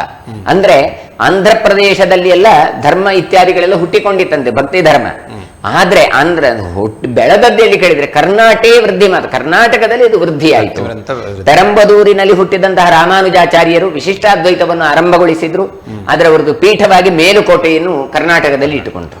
ಶಂಕರಾಚಾರ್ಯರು ಹುಟ್ಟಿಕೊಂಡದ್ದು ಕಾಲಾಟಿಯಲ್ಲಿ, ಕೇರಳದ್ದು. ಆದ್ರೆ ಅವರು ಪೀಠವನ್ನಾಗಿ ಶೃಂಗೇರಿಯನ್ನು ಇಟ್ಟುಕೊಂಡ್ರು ಈ ಕ್ಷೇತ್ರ ಕರ್ನಾಟಕದಲ್ಲಿ ಆಗುವಾಗ. ಆದ್ರೆ ಆಚಾರ್ಯ ಮಧ್ವರು ಹುಟ್ಟಿದ್ದೇ ಉಡುಪಿಯಲ್ಲಿ, ಅಂದ್ರೆ ಪಾಜಕದಲ್ಲಿ. ಕ್ಷೇತ್ರವನ್ನಾಗಿ ಮಾಡಿಕೊಂಡು ಪೀಠವನ್ನು ಮಾಡಿಕೊಂಡು ಧರ್ಮ ಪ್ರಚಾರ ಮಾಡಿದ್ದು ಯಾವುದು ಕೇಳಿದ್ರೆ ಅದು ಉಡುಪಿಯೇ. ಹಾಗಾಗಿ ವೃದ್ಧಿ ಯಾವುದಾಯ್ತು ಕೇಳಿದ್ರೆ ಭಕ್ತಿ ಪಂಥ ವೃದ್ಧಿ ಆದದ್ದೇ ನಮ್ಮ ಕರ್ನಾಟಕದಲ್ಲಿ. ಅದರಲ್ಲಿ ಕೂಡ ಭಕ್ತಿ ಪಂಥಕ್ಕೆ ಈಶಃ ಅಂತ ಹೇಳುವಂತಲ್ಲಿ ದಾಸೋಹಂ ಅಂತ, ಅಹಂ ಇದ್ದಲ್ಲಿ ದಾಸೋಹಂ ಅಂತ ಹೇಳಿಕೊಂಡು ದಾಸ ಪರಂಪರೆಯನ್ನು ಕೊಟ್ಟವರು ಆಚಾರ್ಯ ಮಧ್ವರು. ಹಾಗಾಗಿ ಅಂತಹ ಪೀಠವೇ ಪ್ರಥಮೋ ಹನುಮಾನ್ ನಾಮ, ದ್ವಿತೀಯೋ ಭೀಮಯೇವಚ, ಪೂರ್ಣ ಪ್ರಜ್ಞ ತೃತೀಯಸ್ಥೋ ಭಗವತ್ ಕಾರ್ಯಸಾಧಕ ಅಂತ ಹನುಮ, ಭೀಮ, ಮಧ್ವ ಅಂತ ಈ 3 ಅವತಾರದಲ್ಲಿಯೂ ದಾಸೋಹಂ ತವ ದಾಸೋಹಂ ಅಂತ ತೋರಿಸಿಕೊಟ್ಟವರು. ಹಾಗಾಗಿ ಅಂತಹ ಆಚಾರ್ಯ ಮಧ್ವರು ತಾವು ದ್ವೈತ ವೇದಾಂತವನ್ನು ಪ್ರತಿಷ್ಠೆ ಮಾಡಿಕೊಂಡು ಜಗತ್ತಿನಗಳಕ್ಕೆ ಭಗವತ್ ತತ್ವವನ್ನು ಕೊಟ್ಟರು. ಇವರ ತತ್ವ 2, ಹರಿ ಸರ್ವೋತ್ತಮ, ವಾಯು ಜೀವೋತ್ತಮ ಅಂತ ಹೇಳಿಕೊಂಡು. ಹೀಗೆ ತಾವು ಆ ಪ್ರಚಾರ ಮಾಡುವ ಮೂಲಕ ತಾವು ಅಧ್ಯಯನ ಮಾಡಬೇಕು. ಅಧ್ಯಯನ ಮಾಡುವುದು ಮಾತ್ರ ಅಲ್ಲ, ಮತ್ತೆ ಜನರಲ್ಲಿ ಭಗವಂತನನ್ನು ಕಾಣಬೇಕು. ನಾನಾ ಜನಸ್ಯ ಶುಶ್ರೂಷ ಅಂತ ಹೇಳಿ ಎಲ್ಲರ ಜನರ ಶುಶ್ರೂಷೆ ಮಾಡಬೇಕು, ಎಲ್ಲ ಭಕ್ತರನ್ನು ಕಾಣಬೇಕು, ಊಟ ಇತ್ಯಾದಿಗಳನ್ನು ಕೊಡಬೇಕು. ಅದೆಲ್ಲ ಹೇಳಬೇಕಾದರೂ ತಂತ್ರಸಾರ ಗ್ರಂಥದಲ್ಲಿ ಹೇಳ್ತಾರೆ, ಆಶ್ವಭ್ಯ ಆಶ್ವಪಾಕೇಭ್ಯ ದದ್ಯಾದನ್ನಂ ಸಮಸ್ತಶಃ ಅಂತ. ಉತ್ಸವಾದಿಗಳಲ್ಲಿ ಮನುಷ್ಯ ಮಾತ್ರ ಊಟ ಮಾಡೋದಲ್ಲ ಅಂತೆ, ಮತ್ತೆ ನಾಯಿ, ನರಿ, ಹಲ್ಲಿ, ಹತ್ತು, ಕೋತಿ ಏನೆಲ್ಲ ಉಂಟು ಎಲ್ರಿಗೂ ಊಟ ಕೊಡಬೇಕು ಅಂತ ಉಂಟು. ಹಾಗಾಗಿ ಊಟವೂ ಪ್ರಧಾನ ಆದದ್ರಿಂದಲೇನೆ ಉಡುಪಿಯಲ್ಲಿ ಅಕ್ಷಯ ಪಾತ್ರೆ ಮತ್ತೆ ಅಕ್ಷಯ ಸಟ್ಟುಗವನ್ನು ಕೊಡುವ ಒಂದು ಪದ್ಧತಿ ಅಧಿಕಾರದ ಆಚಾರ್ಯರ ಮಧ್ವಾಚಾರ್ಯರ ಒಂದದು ಸಂಕಲ್ಪ ಏನು, ಅನ್ನದಾನಕ್ಕೆ ಬಹಳ ಮಹತ್ವವನ್ನು ಕೊಟ್ಟಿದ್ದಾರೆ. ಹಾಗಾಗಿ ಉರುಳಿ ನೈವೇದ್ಯ ಅಂತ ದೇವರ ಪೂಜೆಗೆ ನೈವೇದ್ಯಕ್ಕೆ ಇಷ್ಟೆಲ್ಲ ಅನ್ನ ಕೊಡಬೇಕು, ಇಷ್ಟೆಲ್ಲ ಬೇಯಿಸಬೇಕು, ಇದೆಲ್ಲ ಪಂಚಭಕ್ಷ ಪರಮಾನ್ನ ಆಗಬೇಕು, ಇದೆಲ್ಲವನ್ನು ಕೊಟ್ಟಿದ್ದಾರೆ. ಹಾಗಾಗಿ ಅನ್ನದಾನಕ್ಕೆ ಪ್ರಧಾನ ಆದದ್ರಿಂದ ಅನ್ನಬ್ರಹ್ಮನ ಕ್ಷೇತ್ರವೇ ಉಡುಪಿ ಕ್ಷೇತ್ರ. ಎಲ್ಲ ಕಡೆ ಅನ್ನದಾನ ನಡೀತದೆ. ಇವತ್ತು ಕೊಲ್ಲೂರು ನೋಡ್ಬೋದು, ಇವತ್ತು ಧರ್ಮಸ್ಥಳ ನೋಡ್ಬೋದು, ತಿರುಪತಿ ನೋಡ್ಬೋದು. ಆದ್ರೆ ಪ್ರಸಿದ್ಧಿ ಬಂದದ್ದು ಉಡುಪಿ. ಯಾಕೆ ಅಂದ್ರೆ ಸಂಖ್ಯೆ ಮಾತ್ರ ಅಲ್ಲ, ಅದರದ್ದು ಕ್ವಾಲಿಟಿ ಏನು ಹೇಳ್ತೇವೆ ಅದರ ಮೇಲೆ. ಆ ಕ್ವಾಲಿಟಿ ಅಂದ್ರೆ ಐಟಮ್ನ ಮೇಲೆ ಅಲ್ಲ, ಮತ್ತೆ ತಯಾರಿಕೆಯ ವ್ಯವಸ್ಥೆ, ಪರಿಶುದ್ಧತೆಗಳು, ಸಮರ್ಪಣೆಯ ವಿಧಿ ವಿಧಾನಗಳು, ಇದರಿಂದಾಗಿ ಅದಕ್ಕೆ ಮಹತ್ವ ಬಂತು. ಪ್ರಸಾದ ರೂಪವಾಗಿ ಬಂತು. ಏನು ಕೇಳಿದ್ರೆ ಊಟ ಮಾಡ್ಲಿಕ್ಕೆ ನಮಗೆ ಮೊದಲು ಬೇಕಾಗುವುದು ಎಲೆ, ಬಾಳೆ ಎಲೆ. ಇವತ್ತೆಲ್ಲ ತಟ್ಟೆ ಇತ್ಯಾದಿಗಳು ಬಂದಿದೆ. ಎಷ್ಟು ಕೇಳಿದ್ರೆ ಹಾಳೆ ತಟ್ಟೆಯು ಬಂದಿದೆ, ಪೇಪರ್ ಪ್ಲೇಟು ಬಂದಿದೆ, ಅದು ಪರಿವರ್ತನೆಗಳು. ಆದ್ರೆ ನಿಜ ಬಾಳೆ ಎಲೆಯಲ್ಲಿ ಊಟ ಮಾಡಬೇಕು. ಹಾಗಾದ್ರೆ ಪರ್ಯಾಯಕ್ಕೆ ಕೂತ್ಕೊಳ್ಳುವ ಯತಿಗಳು ಬಾಳೆ ಎಲೆಯಲ್ಲಿ ಭಕ್ತರಿಗೆ ಪ್ರಸಾದವನ್ನು ಕೊಡಬೇಕು ಕೇಳಿದ್ರೆ ಬಾಳೆ ಗಿಡವನ್ನು ನೆಡಬೇಕಾಯಿತು. ಯಾವಾಗ? 1 ವರ್ಷದ ಮೊದಲು. ನೋಡಿ, 1 ವರ್ಷದ ಮೊದಲು ಬಾಳೆ ಗಿಡವನ್ನು ನೆಡಲಿಕ್ಕೆ ಒಂದು ಮುಹೂರ್ತ ಅಂತ ಮಾಡಿದ್ರು. ವಾದಿರಾಜ ಯತಿಗಳು, ಶ್ರೀಮನ್ ಮಧ್ವಾಚಾರ್ಯರು ಬಾಳೆ ಮುಹೂರ್ತವನ್ನು ನಮಗೆ ಕೊಟ್ಟರು. ಹಾಗಾಗಿ ಸಾಂಕೇತಿಕವಾಗಿ ಒಂದು 5-6 ಬಾಳೆ ಗಿಡವನ್ನು ನೆಡದೆ ನಾವೊಂದು 8,000 ಬಾಳೆ ಗಿಡಗಳನ್ನು ನೆಟ್ಟಿದ್ದೇವೆ ಈ ಸಲ. ಯಾಕೆ ಕೇಳಿದ್ರೆ ಅದು ಮುಹೂರ್ತಗಳದ್ದು ಸಾರ್ಥಕ್ಯ ಆಗಬೇಕು ಅಂತ. ಯಾರು ನಟ್ಟದ್ದು ಕೇಳಿದ್ರೆ ಅದು ಕೇವಲ ಮಠದ ಕಾರ್ಯಕರ್ತರಲ್ಲ, ಮತ್ತೆ ಎಲ್ಲ ಕೃಷ್ಣ ಭಕ್ತರು ಬಂದು ನೆಟ್ಟಿದ್ದಾರೆ. ನಾವು ಊಟ ಮಾಡುವ ಎಲೆ, ಆ ಬೇಕಾದಂತ ಗಿಡ, ಅದರಲ್ಲಿ ಬಾಳೆ ಎಲೆ, ಆಮೇಲೆ ಬಾಳೆ ಗೊನೆ ಸಿಗ್ತದೆ, ಕಬ್ಬು ನೆಟ್ಟಿದ್ದಾರೆ, ತುಳಸಿ ನೆಟ್ಟಿದ್ದಾರೆ, ಇದೆಲ್ಲನೂ ಕೃಷ್ಣ ಭಕ್ತರು ಬಂದು ನೆಟ್ಟಿದ್ದಾರೆ. ಅಂದ್ರೆ ಕೃಷ್ಣನನ್ನು ಮುಟ್ಲಿಕ್ಕೆ ಎಲ್ರಿಗೂ ಆಗೋದಿಲ್ಲ, ಆದ್ರೆ ಕೃಷ್ಣನಿಗೆ ಉಪಯೋಗ ವಸ್ತುಗಳನ್ನು ಎಲ್ಲರೂ ಮುಟ್ಟಬಹುದು. ಹಾಗಾಗಿ ಈ ಪರ್ಯಾಯ ಯಾರ್ದು ಕೇಳಿದ್ರೆ ಶಿರೂರು ಪರ್ಯಾಯ, ನಮ್ಮ ಪರ್ಯಾಯ. ನಮ್ಮ ಅಂದ್ರೆ ಕೃಷ್ಣ ಭಕ್ತರ ಪರ್ಯಾಯ. ಹಾಗಾಗಿ ಅವರೇ ಬಂದು ಬಾಳೆ ಗಿಡಗಳನ್ನು ನೆಟ್ಟಿದ್ದಾರೆ. ಆಯ್ತು, ಅದರ ಮುಂದೆ ಬರುವಂತಹ ಒಂದು ಮುಹೂರ್ತ ಯಾವುದು ಕೇಳಿದ್ರೆ ಅದು ಅಕ್ಕಿ ಮುಹೂರ್ತ. ಈ ಒಂದು 10 ತಿಂಗಳಲ್ಲಿ ಅಕ್ಕಿಯ ಸಂಗ್ರಹ ಆರಂಭ ಆಗತ್ತೆ. ನಮಗೆ ಯಾವಾಗಲೂ ಹಳೆಯ ಅಕ್ಕಿ ಒಳ್ಳೇದು, ಹಾಗಾಗಿ ಊಟಕ್ಕೆ ಅದು ಒಳ್ಳೇದು ಅಂತ ಹೇಳ್ತಾರೆ. ಅಂತ ಅಕ್ಕಿ ಸಂಗ್ರಹವನ್ನು ಕೂಡ ಯಾರು ಮಠದವರು ಮಾತ್ರ ಮಾಡಿದ್ದಲ್ಲ, ಅಷ್ಟಮಠಾಧೀಶರುಗಳು ಬಂದು ತಾವು ಅಕ್ಕಿಯನ್ನು ಹಾಕಿದ್ದಾರೆ, ಸಂಗ್ರಹ ಮಾಡಿದ್ದಾರೆ. ಆಮೇಲೆ ಎಲ್ಲ ಕೃಷ್ಣ ಭಕ್ತರು ಬಂದು ತಾವು ಕೈಯಾರೆ ಎತ್ತಿದಂತಹ ಅಕ್ಕಿಯನ್ನು ಮುಡಿಯಾಗಿ ಮಾಡಿ ನಾವು ಇವತ್ತು ತೆಗೆದಿಟ್ಟಿದ್ದೇವೆ. ಮುಂದೆ ಪರ್ಯಾಯ ಕಾಲದಲ್ಲಿ ಅದನ್ನು ಸಮರ್ಪಣೆ ಮಾಡಿ ಅದನ್ನು ಕೃಷ್ಣ ಭಕ್ತರಿಗೆ ಹಂಚಲಿಕ್ಕಿದ್ದೇವೆ. ಹಾಗಾದ್ರೆ ಅಕ್ಕಿ ಇರ್ಬೋದು, ಹೊರೆಕಾಣಿಕೆ ಇರ್ಬೋದು, ದವಸ ಧಾನ್ಯಗಳಿರ್ಬೋದು, ಇದೆಲ್ಲ ಕೊಡ್ತಾರೆ ಭಕ್ತರು. ಯಾರಿಗೆ ಕೇಳಿದ್ರೆ ನಿಮಿಗೋಸ್ಕರವೇ. ಹಾಗಾಗಿ ಈ ಎಲ್ಲ ಮುಹೂರ್ತಗಳು ಸಾರ್ಥಕ್ಯ ಆಗಬೇಕು ಕೇಳಿದ್ರೆ ಪರ್ಯಾಯ ಅವಧಿಯಲ್ಲಿ ತಾವೆಲ್ಲ ಬಂದು ಆ ಪ್ರಸಾದವನ್ನು ಸ್ವೀಕಾರ ಮಾಡಬೇಕು. ಹಾಗಾದ್ರೆ ಪ್ರಸಾದಕ್ಕೆ ಬೇಕಾದ ವಸ್ತುಗಳನ್ನು ಅದು ನೀವೇ ನೀಡಬೇಕು. ಹಾಗಾದ್ರೆ ನಮ್ಮದೇನಪ್ಪ ಅಂತ ಕೇಳಬಹುದು, ಸ್ವಾಮಿಗಳದ್ದೇನು ಅಂತ ಕೇಳಿದ್ರೆ ಇಷ್ಟೇ, ಕೃಷ್ಣನಿಗೆ ಅರ್ಪಣೆ ಮಾಡಿ ಕೊಡುವಂಥದ್ದು. ಎಲ್ಲವನ್ನು ತ್ಯಾಗ ಮಾಡಿದಂತಹ ಯತಿಗಳು ಕೊಟ್ಟಂತಹ ಭಕ್ತರು ಕೊಟ್ಟ ವಸ್ತುವನ್ನು ಕೃಷ್ಣನಿಗೆ ಅರ್ಪಣೆ ಮಾಡ್ತಾರೆ, ಅದನ್ನು ಕೃಷ್ಣ ಭಕ್ತರಿಗೆ ಮತ್ತೆ ಹಂಚುತ್ತಾರೆ. ಹಾಗಾಗಿ ಈ ಪರ್ಯಾಯ ಯಾರದು ಕೇಳಿದ್ರೆ ಇದು ಕೃಷ್ಣ ಭಕ್ತರ ಪರ್ಯಾಯ. ಹಾಗಾದ್ರೆ ಈ ಅಡಿಗೆ ನಿರ್ಮಾಣ ಮಾಡೋದು ಯಾವುದರಲ್ಲಿ, ಬೇಯಿಸುವುದು ಯಾವುದರಲ್ಲಿ ಅಕ್ಕಿಯಲ್ಲಿ ಕೇಳಿದ್ರೆ ಅದಕ್ಕೆ ಕಟ್ಟಿಗೆ. ನೋಡಿ, ಆ ಕಟ್ಟಿಗೆಯಲ್ಲೇ ಬೇಯಿಸಬೇಕು, ಭಗವಂತನ ನೈವೇದ್ಯಕ್ಕೆ ಹೋಗುವಂತಹ ಒಂದು ವ್ಯವಸ್ಥೆ. ಈ ಮಡಿ ಎನ್ನುವ ಒಂದು ಕಲ್ಪನೆ ಇದೆ, ಶುಚಿ ಎನ್ನುವಂತಹ ಕಲ್ಪನೆ. ಇದು ಉಡುಪಿಯಲ್ಲಿ ಇದ್ದುವಷ್ಟು ಪ್ರಾಯ ಎಲ್ಲಿಯೂ ಇಲ್ಲ. ಅದು ಯಾಕೆ ಕೇಳಿದ್ರೆ ಅಷ್ಟು ಒಂದು ವ್ಯವಸ್ಥಿತವಾದಂತ ಒಂದು ವ್ಯವಸ್ಥೆ ಇದೆ. ಇದು ಹೊರ ಜಗತ್ತಿನಿಗೆ ಗೊತ್ತಿಲ್ಲ, ಇದು ಒಳಗೆ ನಡೆಯುವಂತ ಒಂದು ಪ್ರಕ್ರಿಯೆಗಳೆಲ್ಲ. ಉದಾಹರಣೆ, ನೈವೇದ್ಯಕ್ಕೆ ಒಂದು ಪಾತ್ರೆ ತಂದು ಇಡಬೇಕು ಕೇಳಿದ್ರೆ ಸಾಮಾನ್ಯವಾಗಿ ಗೋಮಯದಲ್ಲಿ ನಾವು ಅದನ್ನು ಉಪಲೇಪ ಮಾಡಿ ಇಡ್ತೇವೆ. ಮನೆಗಳಲ್ಲಿ 1 ಸಲ ಮಾಡ್ತೇವೆ, ಆದ್ರೆ ಕೃಷ್ಣ ಮಠದಲ್ಲಿ 3 ಸಲ ಮಾಡಬೇಕು. ಅಂದ್ರೆ ಅಷ್ಟು ಶುಚಿಗೆ ಪ್ರಾಧಾನ್ಯವನ್ನು ಕೊಟ್ಟಿದ್ದಾರೆ. ಹಾಗಾಗಿ ಮಡಿ ಅಂತ ಕೇಳಿದ್ರೆ ಅತ್ಯಂತ ಶುಚಿ ಅಂತ ಅರ್ಥ. ಆ ನಿಟ್ಟಿನಲ್ಲಿ ಅಂತಹ ನೈವೇದ್ಯದ ನಿರ್ಮಾಣ ಮಾಡಬೇಕು ಕೇಳಿದ್ರೆ ಕಟ್ಟಿಗೆಯಲ್ಲಿ ಬೇಯಿಸಬೇಕು. ಹಾಗಾದ್ರೆ ಒಲೆ ಇರಬಹುದು, ಗ್ಯಾಸ್ ಇರಬಹುದು, ಅಥವಾ ಬೇರೆ ಡೀಸೆಲ್ ಇತ್ಯಾದಿಗಳಲ್ಲಿ, ಅಥವಾ ಎಲೆಕ್ಟ್ರಿಕಲ್ ಸ್ಟವ್, ಅದು ಯಾವುದು ಬರೋದಿಲ್ಲ ಮಡಿಗೆ. ಹಾಗಾದ್ರೆ ಕಟ್ಟಿಗೆಯಲ್ಲಿ, ಆ ಕಟ್ಟಿಗೆಯನ್ನು ಸಂಗ್ರಹ ಮಾಡ್ತಾರೆ. ಎಷ್ಟು ಆಲೋಚನೆ ಮಾಡಿದ್ದಾರೆ ಕೇಳಿದ್ರೆ, ಈ ಕಟ್ಟಿಗೆಯಲ್ಲಿ ಬೇಯಿಸಿದ ಅನ್ನದಲ್ಲಿ ವಿಟಮಿನ್ಗಳು ಜೀವಂತವಾಗಿರುತ್ತೆ, ತುಂಬಾ ನಮಗೆ ಹೇರಳವಾಗಿ ದೊರಕತ್ತೆ, ಅದು ನಿಧಾನವಾಗಿ ಬೇಯುತ್ತೆ, ಸಿಕ್ಕತ್ತೆ. ಅದೇ ಪ್ರೆಷರ್ ಕುಕ್ಕಲ್ಲಿ ಬೇಯಿಸಿದ್ರೆ ವಿಟಮಿನ್ಸ್ ಗಳೆಲ್ಲ ನಾಶ ಆಗತ್ತೆ, ಬೇಗ ಅಡಿಗೆ ಆಗತ್ತೆ. ಅದನ್ನೆಲ್ಲ ಗಮನದಲ್ಲಿ ಇಟ್ಟುಕೊಂಡಿದ್ದಾರೆ. ಈ ಕಟ್ಟಿಗೆಗಳನ್ನು ಯಾವಾಗ ತುಂಡು ಮಾಡಬೇಕಿದ್ರೆ ಆಷಾಢ ಮಾಸದಲ್ಲಿ ಅದನ್ನು ತುಂಡು ಮಾಡೋದು, ಮಳೆಗಾಲ ಬಂದಾಗ. ಆವಾಗ ನಾವು ತುಂಡು ಮಾಡಿದ್ರೆ ಮತ್ತದು ಚಿಗುರಿಕೊಳ್ಳತ್ತೆ. ಹಾಗಾದ್ರೆ ಇದನ್ನು ಬುಡ ಸಮೇತ ಅದನ್ನು ತೆಗೆಯುವುದಿಲ್ಲ ಮರಗಳನ್ನು. ಮತ್ತೆ ಕಟ್ಟಿಗೆಗೆ ಬೇಕಾಗುವಂತದ್ದು ಕಾರುಮಾರುಗಳು, ಕಾರಿ ಮರದ ಕಟ್ಟಿಗೆಗಳನ್ನು ಸಾಮಾನ್ಯವಾಗಿ ಅದನ್ನು ಇಡ್ತೇವೆ. ಅದು 2-3 ವರ್ಷ ಆದ್ರೂ ಗಟ್ಟಿಯಾಗಿರತ್ತೆ, ಸತ್ವಭರಿತವಾಗಿರತ್ತೆ ಎನ್ನುವ ದೃಷ್ಟಿಯಿಂದ ಅದಕ್ಕೋಸ್ಕರವೇ ಮಠಗಳಲ್ಲಿ ಮೀಸಲಾದಂತಹ ಜಾಗಗಳೆಲ್ಲ ಇದ್ದಾವೆ ಸಂಗ್ರಹಕ್ಕೋಸ್ಕರ. ಅದು ಹೇಗೆ ಮಾಡ್ತಾರೆ ಕೇಳಿದ್ರೆ, ಈಗ ತುಂಡು ಮಾಡಿದ್ರೆ ಮುಂದೆ 32 ವರ್ಷದ ನಂತರನೇ ಅದನ್ನು ಮತ್ತೆ ತುಂಡು ಮಾಡುದು. ಅಲ್ಲಿವರೆಗೆ ಅದು ಬೆಳೀತದೆ. ಇವತ್ತು ಈ ಜಾಗದಲ್ಲಿ ತುಂಡು ಮಾಡಿದ್ರೆ ಬರುವ 16 ವರ್ಷಕ್ಕೆ ಇನ್ನೊಂದು ಕಾಡಿನಿಂದ ಕಡಿತೇವೆ. ಹಾಗಾದ್ರೆ ಮತ್ತೆ ಆಗುವಾಗ ಇದೇ ಕಾಡಿಗೆ ಬರ್ತೇವೆ. ಆಗ ಮತ್ತೆ ಅದು ಕಟ್ಟಿಗೆ ಉಪಯೋಗಕ್ಕೆ ಬೇಕಾಗುವಂತ ಕಾಡು ನಿರ್ಮಾಣ ಆಗಿರುತ್ತೆ. ಅಂತಹ ಕಟ್ಟಿಗೆಯನ್ನು ಕೂಡ ಸಂಗ್ರಹ ಮಾಡುವಾಗ ಒಂದು ರಥದ ರೀತಿಯಲ್ಲಿ ಅದನ್ನು ನಿರ್ಮಾಣ ಮಾಡ್ತಾರೆ. ಅದಕ್ಕೊಂದು ಟೆಕ್ನಿಕ್ ಇದೆ. ಆ ಟೆಕ್ನಿಕ್ನಿಂದಾಗಿ ಕಟ್ಟಿದ್ರೆ ರಥದ ಮೇಲೆ ಹೋಗ್ಲಿಕ್ಕೂ ಬರುತ್ತೆ, ಧ್ವಜ ಪತಾಕೆಗಳನ್ನು ಇಡ್ಲಿಕ್ಕೂ ಬರುತ್ತೆ, ಆಮೇಲೆ ಮಳೆ ಬಂದಾಗ ನೀರು ಒಳಗೆ ಹೋಗೋದಿಲ್ಲ. ಈ ರೀತಿಯಾಗಿ ಮಾಡಿ ಯಾವುದೇ ಬಿರುಗಾಳಿ ಬಂದರೂ ಅದು ಹಂದಾಡೋದಿಲ್ಲ. ಆ ರೀತಿಯಾದಂತ ಒಂದು ಸ್ಥಿರವಾದ ರಥ, ಅದು ಕಟ್ಟಿಗೆಯ ರಥ. ಅಂದ್ರೆ ನಮ್ಮ ರಥ, ನಮ್ಮ ದೇಹ, ಇದರ ಒಳಗಿರುವಂತಹ ಭಗವಂತನನ್ನು ಕಾಣಲಿಕ್ಕೆ ಬೇಕಾಗಿದ್ದು ಅನ್ನಮಯ ಕೋಶ. ಈ ಅನ್ನಮಯ ಕೋಶ ಗಟ್ಟಿಯಾಗಬೇಕು ಕೊಡಿದ್ರೆ ಅಂತ ಆಹಾರವನ್ನು ಭಗವಂತನಿಗೆ ಸಮರ್ಪಣೆ ಮಾಡಿ ಕೊಡಬೇಕು. ಅಂತಹ ಭಗವಂತನಿಗೆ ಕೊಡುವ ನೈವೇದ್ಯಕ್ಕೆ ಎಷ್ಟು ಮಹತ್ವ ಹೇಳಿದ್ರೆ, ನೈವೇದ್ಯ ಶೇಷಂ ತುಳಸಿ ವಿಮಿಶ್ರಿತಂ ವಿಶೇಷತಃ ಪಾದ ಜಲೇನ ಸಿಕ್ತಂ ಯೋಷ್ಣಾತಿ ನಿತ್ಯಂ ಪುರತೋ ಮುರಾರೇಹೇ ಪ್ರಾಪ್ನೋತಿ ಯಜ್ಞ ಅಯುತ ಕೋಟಿ ಪುಣ್ಯಂ ಅಂತ ಹೇಳ್ತಾರೆ. ನೋಡಿ, ಅನ್ನದಾನಕ್ಕೆ, ಊಟಕ್ಕೆ ಎಷ್ಟು ಮಹಿಮೆ ಉಂಟು ಕೇಳಿದ್ರೆ, ನೈವೇದ್ಯ ಮಾಡಬೇಕು ಭಗವಂತನಿಗೆ, ಅದು ಪರಿಶುದ್ಧವಾಗಿ ನಿರ್ಮಾಣ ಮಾಡಿ ಶುಚಿರ್ಭೂತರಾಗಿ ಭಗವಂತನಿಗೆ ಸಮರ್ಪಣೆ ಮಾಡ್ತೇವೆ. ಅದಕ್ಕೆ ತುಳಸಿ ಹಾಕಬೇಕು, ತೀರ್ಥ ಹಾಕಬೇಕು, ಆಮೇಲೆ ದೇವರ ನಾಮಸ್ಮರಣೆಯನ್ನು ಹೇಳಿಕೊಂಡು ಗೋವಿಂದ ಗೋವಿಂದ ಅಂತ ಹೇಳಿಕೊಂಡು ಊಟ ಮಾಡಬೇಕು. ಹೀಗೆ ಊಟ ಮಾಡಿದ್ರೆ ಅದಕ್ಕೆ ಹಾಗಾಗಿ ಅಂತ ಊಟ ಮಾಡಿದ್ರೆ 10,000 ಯಾಗ ಮಾಡಿದಷ್ಟು ಪುಣ್ಯ ಊಟ ಮಾಡಿದವನಿಗೆ ಉಂಟು. ಇವತ್ತು ಒಂದು ಹೋಮ ಮಾಡಬೇಕಾದ್ರೆ 15-20 ಸಾವಿರ ಬೇಕು ಹೇಳ್ತೀರಿ, ಇದು 10,000 ಕೋಟಿ ಯಾಗ ಮಾಡಿದಷ್ಟು ಪುಣ್ಯ ಉಂಟು ಕೇಳಿದ್ರೆ ಕೊಟ್ಟವರಿಗೆ ಎಷ್ಟು ಅಂತ ಆಲೋಚನೆ ಮಾಡಿ. ಹಾಗಾಗಿ ಅನ್ನದಾನಕ್ಕೆ ಕಾಂಟ್ರಿಬ್ಯೂಷನ್ ಕೊಟ್ಟವರು ಇರಬಹುದು, ಕಟ್ಟಿಗೆ ತಂದವರು ಇರಬಹುದು, ಬಾಳೆಗಿಡ ನೆಟ್ಟವರಿಗೆ ಎಷ್ಟು ಪುಣ್ಯ ಅಂತ ನಾನು ಬಿಡಿಸಿ ಹೇಳಬೇಕಾಗಿಲ್ಲ. ಅಂತಹ ಕಟ್ಟಿಗೆಯನ್ನು ಕೂಡ ಮುಹೂರ್ತದಲ್ಲಿ ಸಕಾಲದಲ್ಲಿ ಎತ್ತಿನ ಬಂಡಿಗಳಲ್ಲಿ ಹೇರಿಕೊಂಡು ಎಲ್ಲ ಕೃಷ್ಣ ಭಕ್ತರು ಕೈಯಲ್ಲಿ ಹೊತ್ತುಕೊಂಡು ಬಂದು ಕಟ್ಟಿಗೆಯ ನಿರ್ಮಾಣಕ್ಕೆ ಸಹಕಾರ ಕೊಟ್ಟಿದ್ದಾರೆ.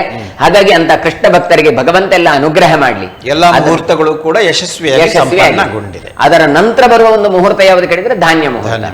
ಅಂದ್ರೆ ನಮಗೆ ಭತ್ತವನ್ನು ಸಂಗ್ರಹ ಮಾಡುವ ಒಂದು ಪದ್ಧತಿ. ಇಲ್ಲಿಯೂ ಹಾಗೆ ಭತ್ತ ಮಾತ್ರ ಅಲ್ಲ, ಉಳಿದ ದವಸ ಧಾನ್ಯಗಳನ್ನೆಲ್ಲ ಸಂಗ್ರಹ ಮಾಡುವಂತದ್ದು. ಇದು ಸಾಮಾನ್ಯವಾಗಿ 1 ತಿಂಗಳಿನಿಂದ, ಸಾಮಾನ್ಯ ನಮ್ದು ಡಿಸೆಂಬರ್ 14ಕ್ಕೆ ಆದದ್ದು, 1-1.5 ತಿಂಗಳ ಮೊದಲ ಆರಂಭ ಆಗತ್ತೆ. ಯಾಕೆ ಈ ಭತ್ತ ಅಂತ ಕೇಳಿದ್ರೆ, ನೋಡಿ ಆ ಭತ್ತದ ರಚನೆಯೇ ಹಾಗೆ, ಮೇಲಿನಿಂದ ಹೊಟ್ಟು, ಒಳಗಿನಿಂದ ಧಾನ್ಯ. ಅಂದ್ರೆ ಒಳಗಿರುವಂತದ್ದು ಜ್ಞಾನ, ಅದಕ್ಕೆ ಹೊರಗೆ ಆವರಕಾಗಿರೋದು ಅಜ್ಞಾನ. ಈ ಅಜ್ಞಾನ ಹೋದ್ರೆ ಜ್ಞಾನ ಹೊರಗೆ ಬರುತ್ತೆ. ಆಚಾರ್ಯರ ಸಂದೇಶ ಇದು. ಒಬ್ಬ ಯತಿಗಳು ಆರಾಧನೆಗೆ ಬರಬೇಕು ಕೇಳಿದ್ರೆ ಆ ಯೋಗ್ಯತೆಯನ್ನು ಪಡ್ಕೊಂಡು ಶುದ್ಧಿರ್ಭೂತರಾಗಿ ಒಂದೊಂದರಿಂದ ಅವರ ದೇಹಗಳನ್ನು ಮನಸ್ಸುಗಳನ್ನು ಪರಿಪಕ್ವ ಮಾಡಿಕೊಂಡು ಕೃಷ್ಣನಿಗೋಸ್ಕರ ಅವರು ಬರಬೇಕು. ಹಾಗಾಗಿ ಎಂತಹ ಮುಗ್ಧ ಭಾವದಿಂದ ಆರಾಧನೆ ಆಗ್ಬೇಕು ಹೇಳಿದ್ರೆ ಬಾಲಯತಿಗಳು ಪೂಜೆ ಮಾಡ್ಬೇಕು ಅಂತ. ನೋಡಿ, ಮಕ್ಕಳಿಗೆ ತುಂಬಾ ಪ್ರೀತಿ ಇರ್ತದೆ, ಕಪಟ ಕಂಚನೆಗಳು ಗೊತ್ತಿರೋದಿಲ್ಲ, ಅಂತವರು ಕೃಷ್ಣನಿಗೆ ಪ್ರೀತಿಯಿಂದ ಆರಾಧನೆ ಮಾಡಬೇಕು ಅಂತ ಇಂಥ ಮುಹೂರ್ತಗಳನ್ನು ಇಟ್ಟಿದ್ದಾರೆ.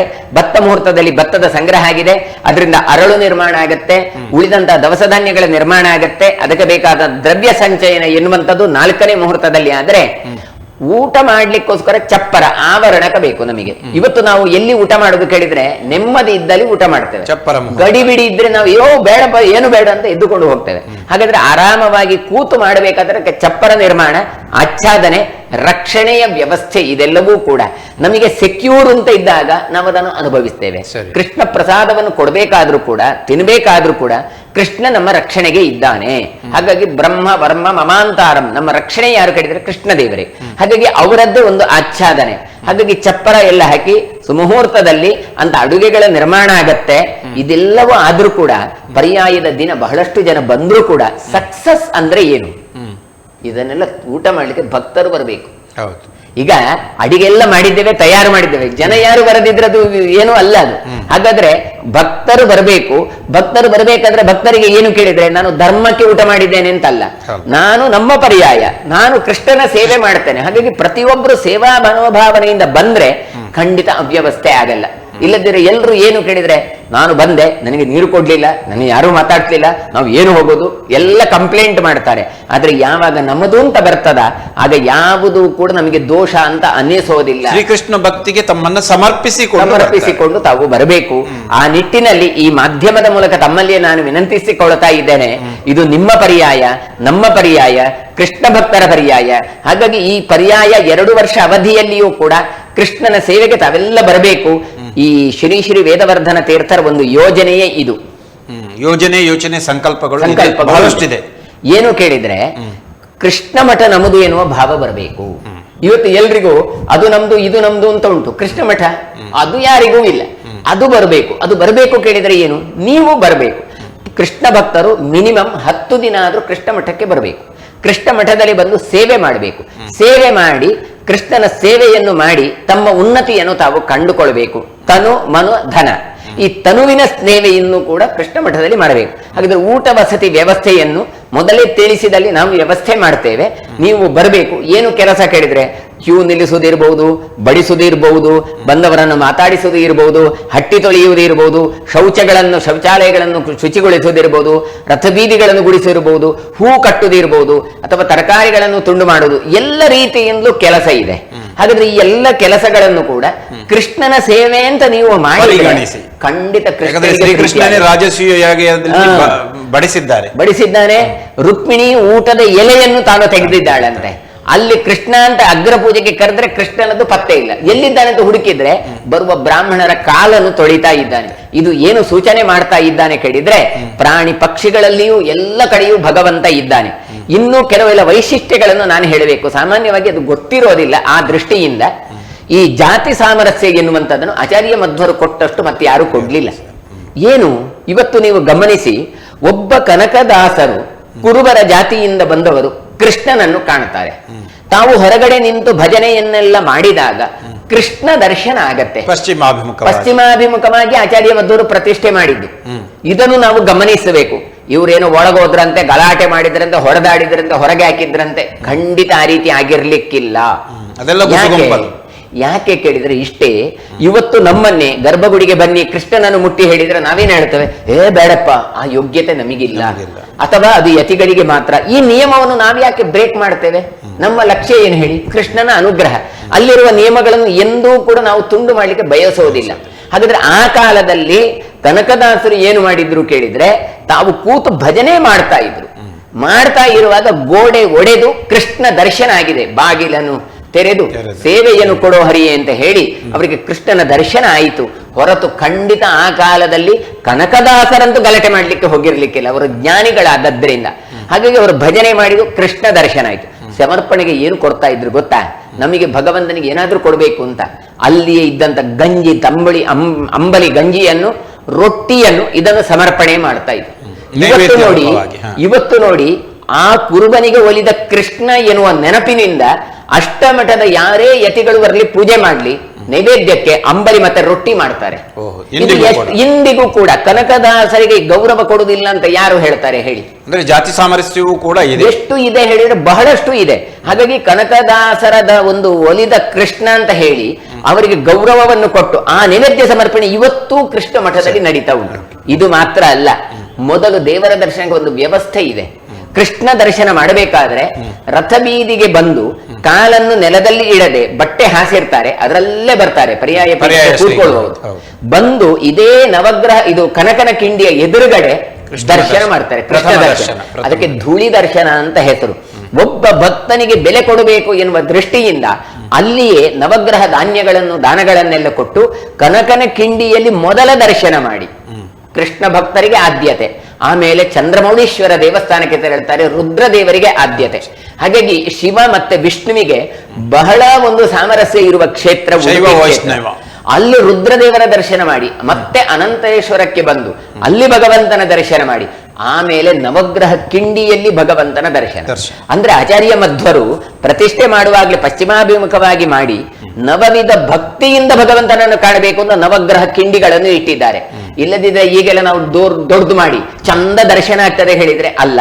ಮತ್ತೆ ನವವಿಧ ಭಕ್ತಿಯಿಂದ ಶ್ರವಣಂ ಕೀರ್ತನಂ ಅಂತ ಹೇಳುವ ಹಾಗೆ ಅಷ್ಟು ರೀತಿಯಿಂದ ದರ್ಶನ ಮಾಡಬೇಕು ಅಂತ. ಹಾಗಾಗಿ ನೋಡಿ, ಗರ್ಭಗುಡಿಯಲ್ಲಿ ಪೂಜೆ ಮಾಡಿದಂತ ಯಾವ ಯತಿಗಳಿದ್ದಾರೆ ಅವರು ನಮಸ್ಕಾರ ಮಾಡುದು, ಅವರು ದೇವರ ದರ್ಶನ ಮಾಡುದು, ಅದು ಹೊರಗಡೆಯಿಂದ ಬಂದು ನವಗ್ರಹ ಕಿಂಡಿಯಿಂದಲೇ ದರ್ಶನ ಮಾಡುದು. ಹಾಗಾದ್ರೆ ಆ ನವಗ್ರಹ ಕಿಂಡಿಗೆ ಎಷ್ಟು ಮಹತ್ವ, ಕನಕನ ಕಿಂಡಿಗೆ ಎಷ್ಟು ಮಹತ್ವ, ಎಷ್ಟು ಸಾಮರಸ್ಯಗಳನ್ನು ಉಳಿಸಿಕೊಂಡಿದೆ ಉಡುಪಿ ಎನ್ನುವಂಥದ್ದನ್ನು ಅರ್ಥ ಮಾಡಿಕೊಳ್ಬೇಕು. ಇದು ಮಾತ್ರ ಅಲ್ಲ, ಕೆಲವರು ಮೋಕ್ಷ ಹೋಗಬೇಕು ಕೇಳಿದ್ರೆ ಜ್ಞಾನದಿಂದ ಮಾತ್ರ ಮೋಕ್ಷ ಅಂತ ಹೇಳಿದ್ರು. ಆ ಜ್ಞಾನ ಎನ್ನುವಂಥದ್ದು ವೇದಜನ್ಯವಾದ ಜ್ಞಾನ. ಆ ವೇದ ಅಧ್ಯಯನ ಎನ್ನುವಂಥದ್ದು ಬ್ರಾಹ್ಮಣರಿಗೆ ಮಾತ್ರ, ಅದರಲ್ಲಿ ಗಂಡಸರಿಗೆ ಮಾತ್ರ. ಹಾಗಾಗಿ ಮೋಕ್ಷ ಎನ್ನುವುದು ಗಂಡಸರಿಗೆ ಮಾತ್ರ. ಹೀಗೆಲ್ಲ ಎಷ್ಟೋ ಹೇಳುತ್ತಾ ಬಂದವರು ಇದ್ದಾರೆ. ಹಿಂದೆ ಬ್ರಹ್ಮವಾದಿನಿಯರಿದ್ರು, ಎಲ್ಲ ಇದ್ರು.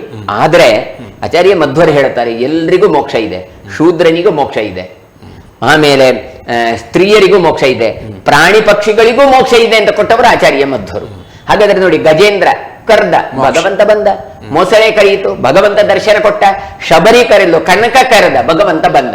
ಹಾಗಾದ್ರೆ ಇದನ್ನು ಯಾಕೆ ನಾವು ಇವತ್ತು ಬಿಟ್ಟಿದ್ದೇವೆ ಕೇಳಿದ್ರೆ, ಯಾವುದೋ ರಾಜಕೀಯ ಲಾಭಕ್ಕೋಸ್ಕರ ಇದನ್ನು ಉಪಯೋಗ ಮಾಡ್ತಾ ಇದ್ದಾರೆ, ಧರ್ಮವನ್ನು ಒಡೆಯುವುದಕ್ಕೋಸ್ಕರ ಮಾಡ್ತಾ ಇದ್ದಾರೆ. ಅದರಿಂದ ನಾವು ಅದನ್ನು ಒಟ್ಟಿಗೆ ನಿಂತು ಎಲ್ಲರೂ ಸೇವೆ ಮಾಡಬೇಕು. ನೋಡಿ, ಇವತ್ತು ಒಂದು ಬ್ರಹ್ಮ ಕಲಶ ಉತ್ಸವ ಆಗತ್ತೆ. ಉತ್ಸವ ಹೊರಡಬೇಕು ಕೇಳಿದ್ರೆ ದೀಟಿಗೆ ಹಿಡಿದಂತಹ ಒಬ್ಬ ಶೂದ್ರ ಜಾತಿಯ ವ್ಯಕ್ತಿ ಬರದೇ ಇದ್ರೆ ಉತ್ಸವ ಆಗಲಿಲ್ಲ ಅಂದ್ರೆ ಅವನಿಗೆ ಅಷ್ಟು ಪ್ರಾಮುಖ್ಯತೆ ಇರಲಿ. ತಂತ್ರಿಗಳು ಬರದೆ ಉತ್ಸವ ಆಗ್ತದ? ಇಲ್ಲ. ವಾದ್ಯದವ ಬರದೆ ಉತ್ಸವ ಆಗ್ತದ? ಇಲ್ಲ. ಹಾಗಾದ್ರೆ ಏನು ಈ ಸಾಮರಸ್ಯ ನಮ್ಮ ಹಿಂದೂ ಸಮಾಜದಲ್ಲಿ ಇದೆ, ಆದ್ರೆ ಅದನ್ನು ಒಡಿತಾ ಇದ್ದಾರೆ.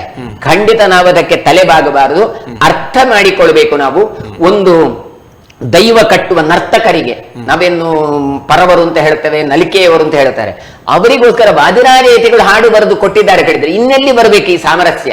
ಅವರಿಗೂ ಮೋಕ್ಷ ಯೋಗ್ಯತೆ ಇದೆ. ಲೇಲೆ ಕಂಡುಗ ಅಂತ ಹೇಳಿ ಹಾಡು ಹೇಳಿ ಅವರಿಗೆ ಭಗವಂತನನ್ನು ಕಾಣುವ ಅವಕಾಶ ಮಾಡಿ ಕೊಟ್ಟಿದ್ದಾರೆ. ಇನ್ನು ನೀವು ಹೇಳಿದ ಹಾಗೆ ಕೃಷಿಕರಿಗೆ ಗುಳ್ಳದ ಬೀಜವನ್ನು ಕೊಟ್ಟು ಅದರಿಂದ ನೀವು ಕೃಷ್ಣನಿಗೆ ಸಮರ್ಪಣೆ ಮಾಡಿ ಅಂತ ಕೊಟ್ಟರು. ಹೀಗೆ ಎಲ್ಲ ರೀತಿಯಿಂದಲೂ ಕೂಡ ಇನ್ನು ಬಿಡಿ, ಒಂದು ಇಸ್ಲಾಂ ಧರ್ಮದ ದೊರೆಗೆ ಬಂಡೆಯನ್ನು ಕೂಡ ಸರಿಸಿದ್ರು, ಅಲ್ಲಿ ಬಂಡೆ ಸರಿಸಿದ್ರು. ಒಬ್ಬ ಮುಸ್ಲಿಂ ದೊರೆಗೆ ನೋಡು, ನಿಮ್ಮ ಅಲ್ಲಾಹನು ನಮ್ಮ ಭಗವಂತನು, ಭಗವಂತ ಹೆಸರೇ ಬೆಳಗುವಂತಹ ಸೂರ್ಯ ಒಬ್ಬನೇ ಜಗತ್ತಿನಲ್ಲಿ ಅಂತ ಹೇಳಿಕೊಂಡು ಅವನನ್ನು ಕೂಡ ಮೆಚ್ಚಿಸಿದವರು ಇವರು. ಎಷ್ಟು ಕೇಳಿದ್ರೆ ವಾದಿರಾಜಯತಿಗಳ ಒಂದು ಇತಿಹಾಸದಲ್ಲಿ ಬರ್ತದೆ. ಇವತ್ತೇನು ನೋಡು, ನಾವು ಅಕ್ಬರ್ ಅಂತಿದ್ದಾನೆ, ಅವ ಬದುಕಿದ್ದೇ ವಾದಿರಾಜಯತಿಗಳದ್ದು ಅಂತ. ಇವತ್ತು ಸುಬ್ರಹ್ಮಣ್ಯ ಗುಡಿ ಏನುಂಟು ಉಡುಪಿಯ ಕೃಷ್ಣ ಮಠದಲ್ಲಿ, ಅದಕ್ಕೆ ಕಾರಣರು ಶ್ರೀ ಶ್ರೀ ವಾದಿರಾಜ ತೀರ್ಥರು. ಅದರದ್ದು ಚರಿತ್ರೆ ನಿಮಗೆ ಗೊತ್ತುಂಟೋ ಗೊತ್ತಿಲ್ವೋ ಗೊತ್ತಿಲ್ಲ. ಸಮಯದಲ್ಲಿರುವಾಗ ಹೇಳ್ತಾ ಇದ್ದೇನೆ, ದೆಹಲಿ ನಗರದಲ್ಲಿ ಒಬ್ಬ ರಾಜ ಇದ್ದ, ಇಸ್ಲಾಂ ದೊರೆ.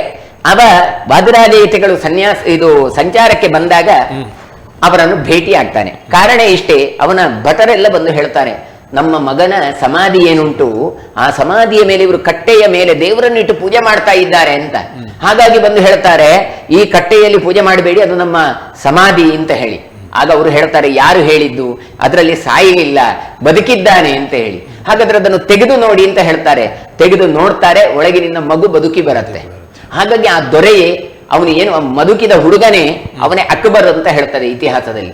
ಹಾಗಾಗಿ ಅವರಿಗೆ ಬೇಕಾದಷ್ಟು ಪ್ರಭೂತವಾದಂತ ಸಂಪತ್ತನ್ನು ಆ ರಾಜ ಕೊಡ್ತಾನೆ. ಕೊಟ್ರೆ ನಾವು ಯತಿಗಳು, ನಮಗೆ ಏನು ಬೇಡ ಅಂತ ಹೇಳಿ ಅದನ್ನು ಗಂಗಾ ನದಿಗೆ ಬಿಟ್ಟು ತಾವು ಬದರಿ ಯಾತ್ರೆಗೆ ಹೊರಡ್ತಾರೆ. ಮತ್ತೆ ಅದು ತೇಲಿ ಬಂದಾಗ ಪ್ರಜೆಗಳು ಸಂಗ್ರಹ ಮಾಡಿದ್ದನ್ನು ಮತ್ತೆ ಇದೇ ರಾಜ ಅವರಿಗೆ ಮತ್ತೆ ಬಳುವಳಿಯಾಗಿ ಕೊಡ್ತಾನೆ. ಕೊನೆಗೆ ಅವರು ಹೇಳ್ತಾರೆ, ಇದನ್ನು ಈಗ ಬೇಡ, ಕೃಷ್ಣ ಮಠಕ್ಕೆ ಕಳಿಸು ಅಂತ.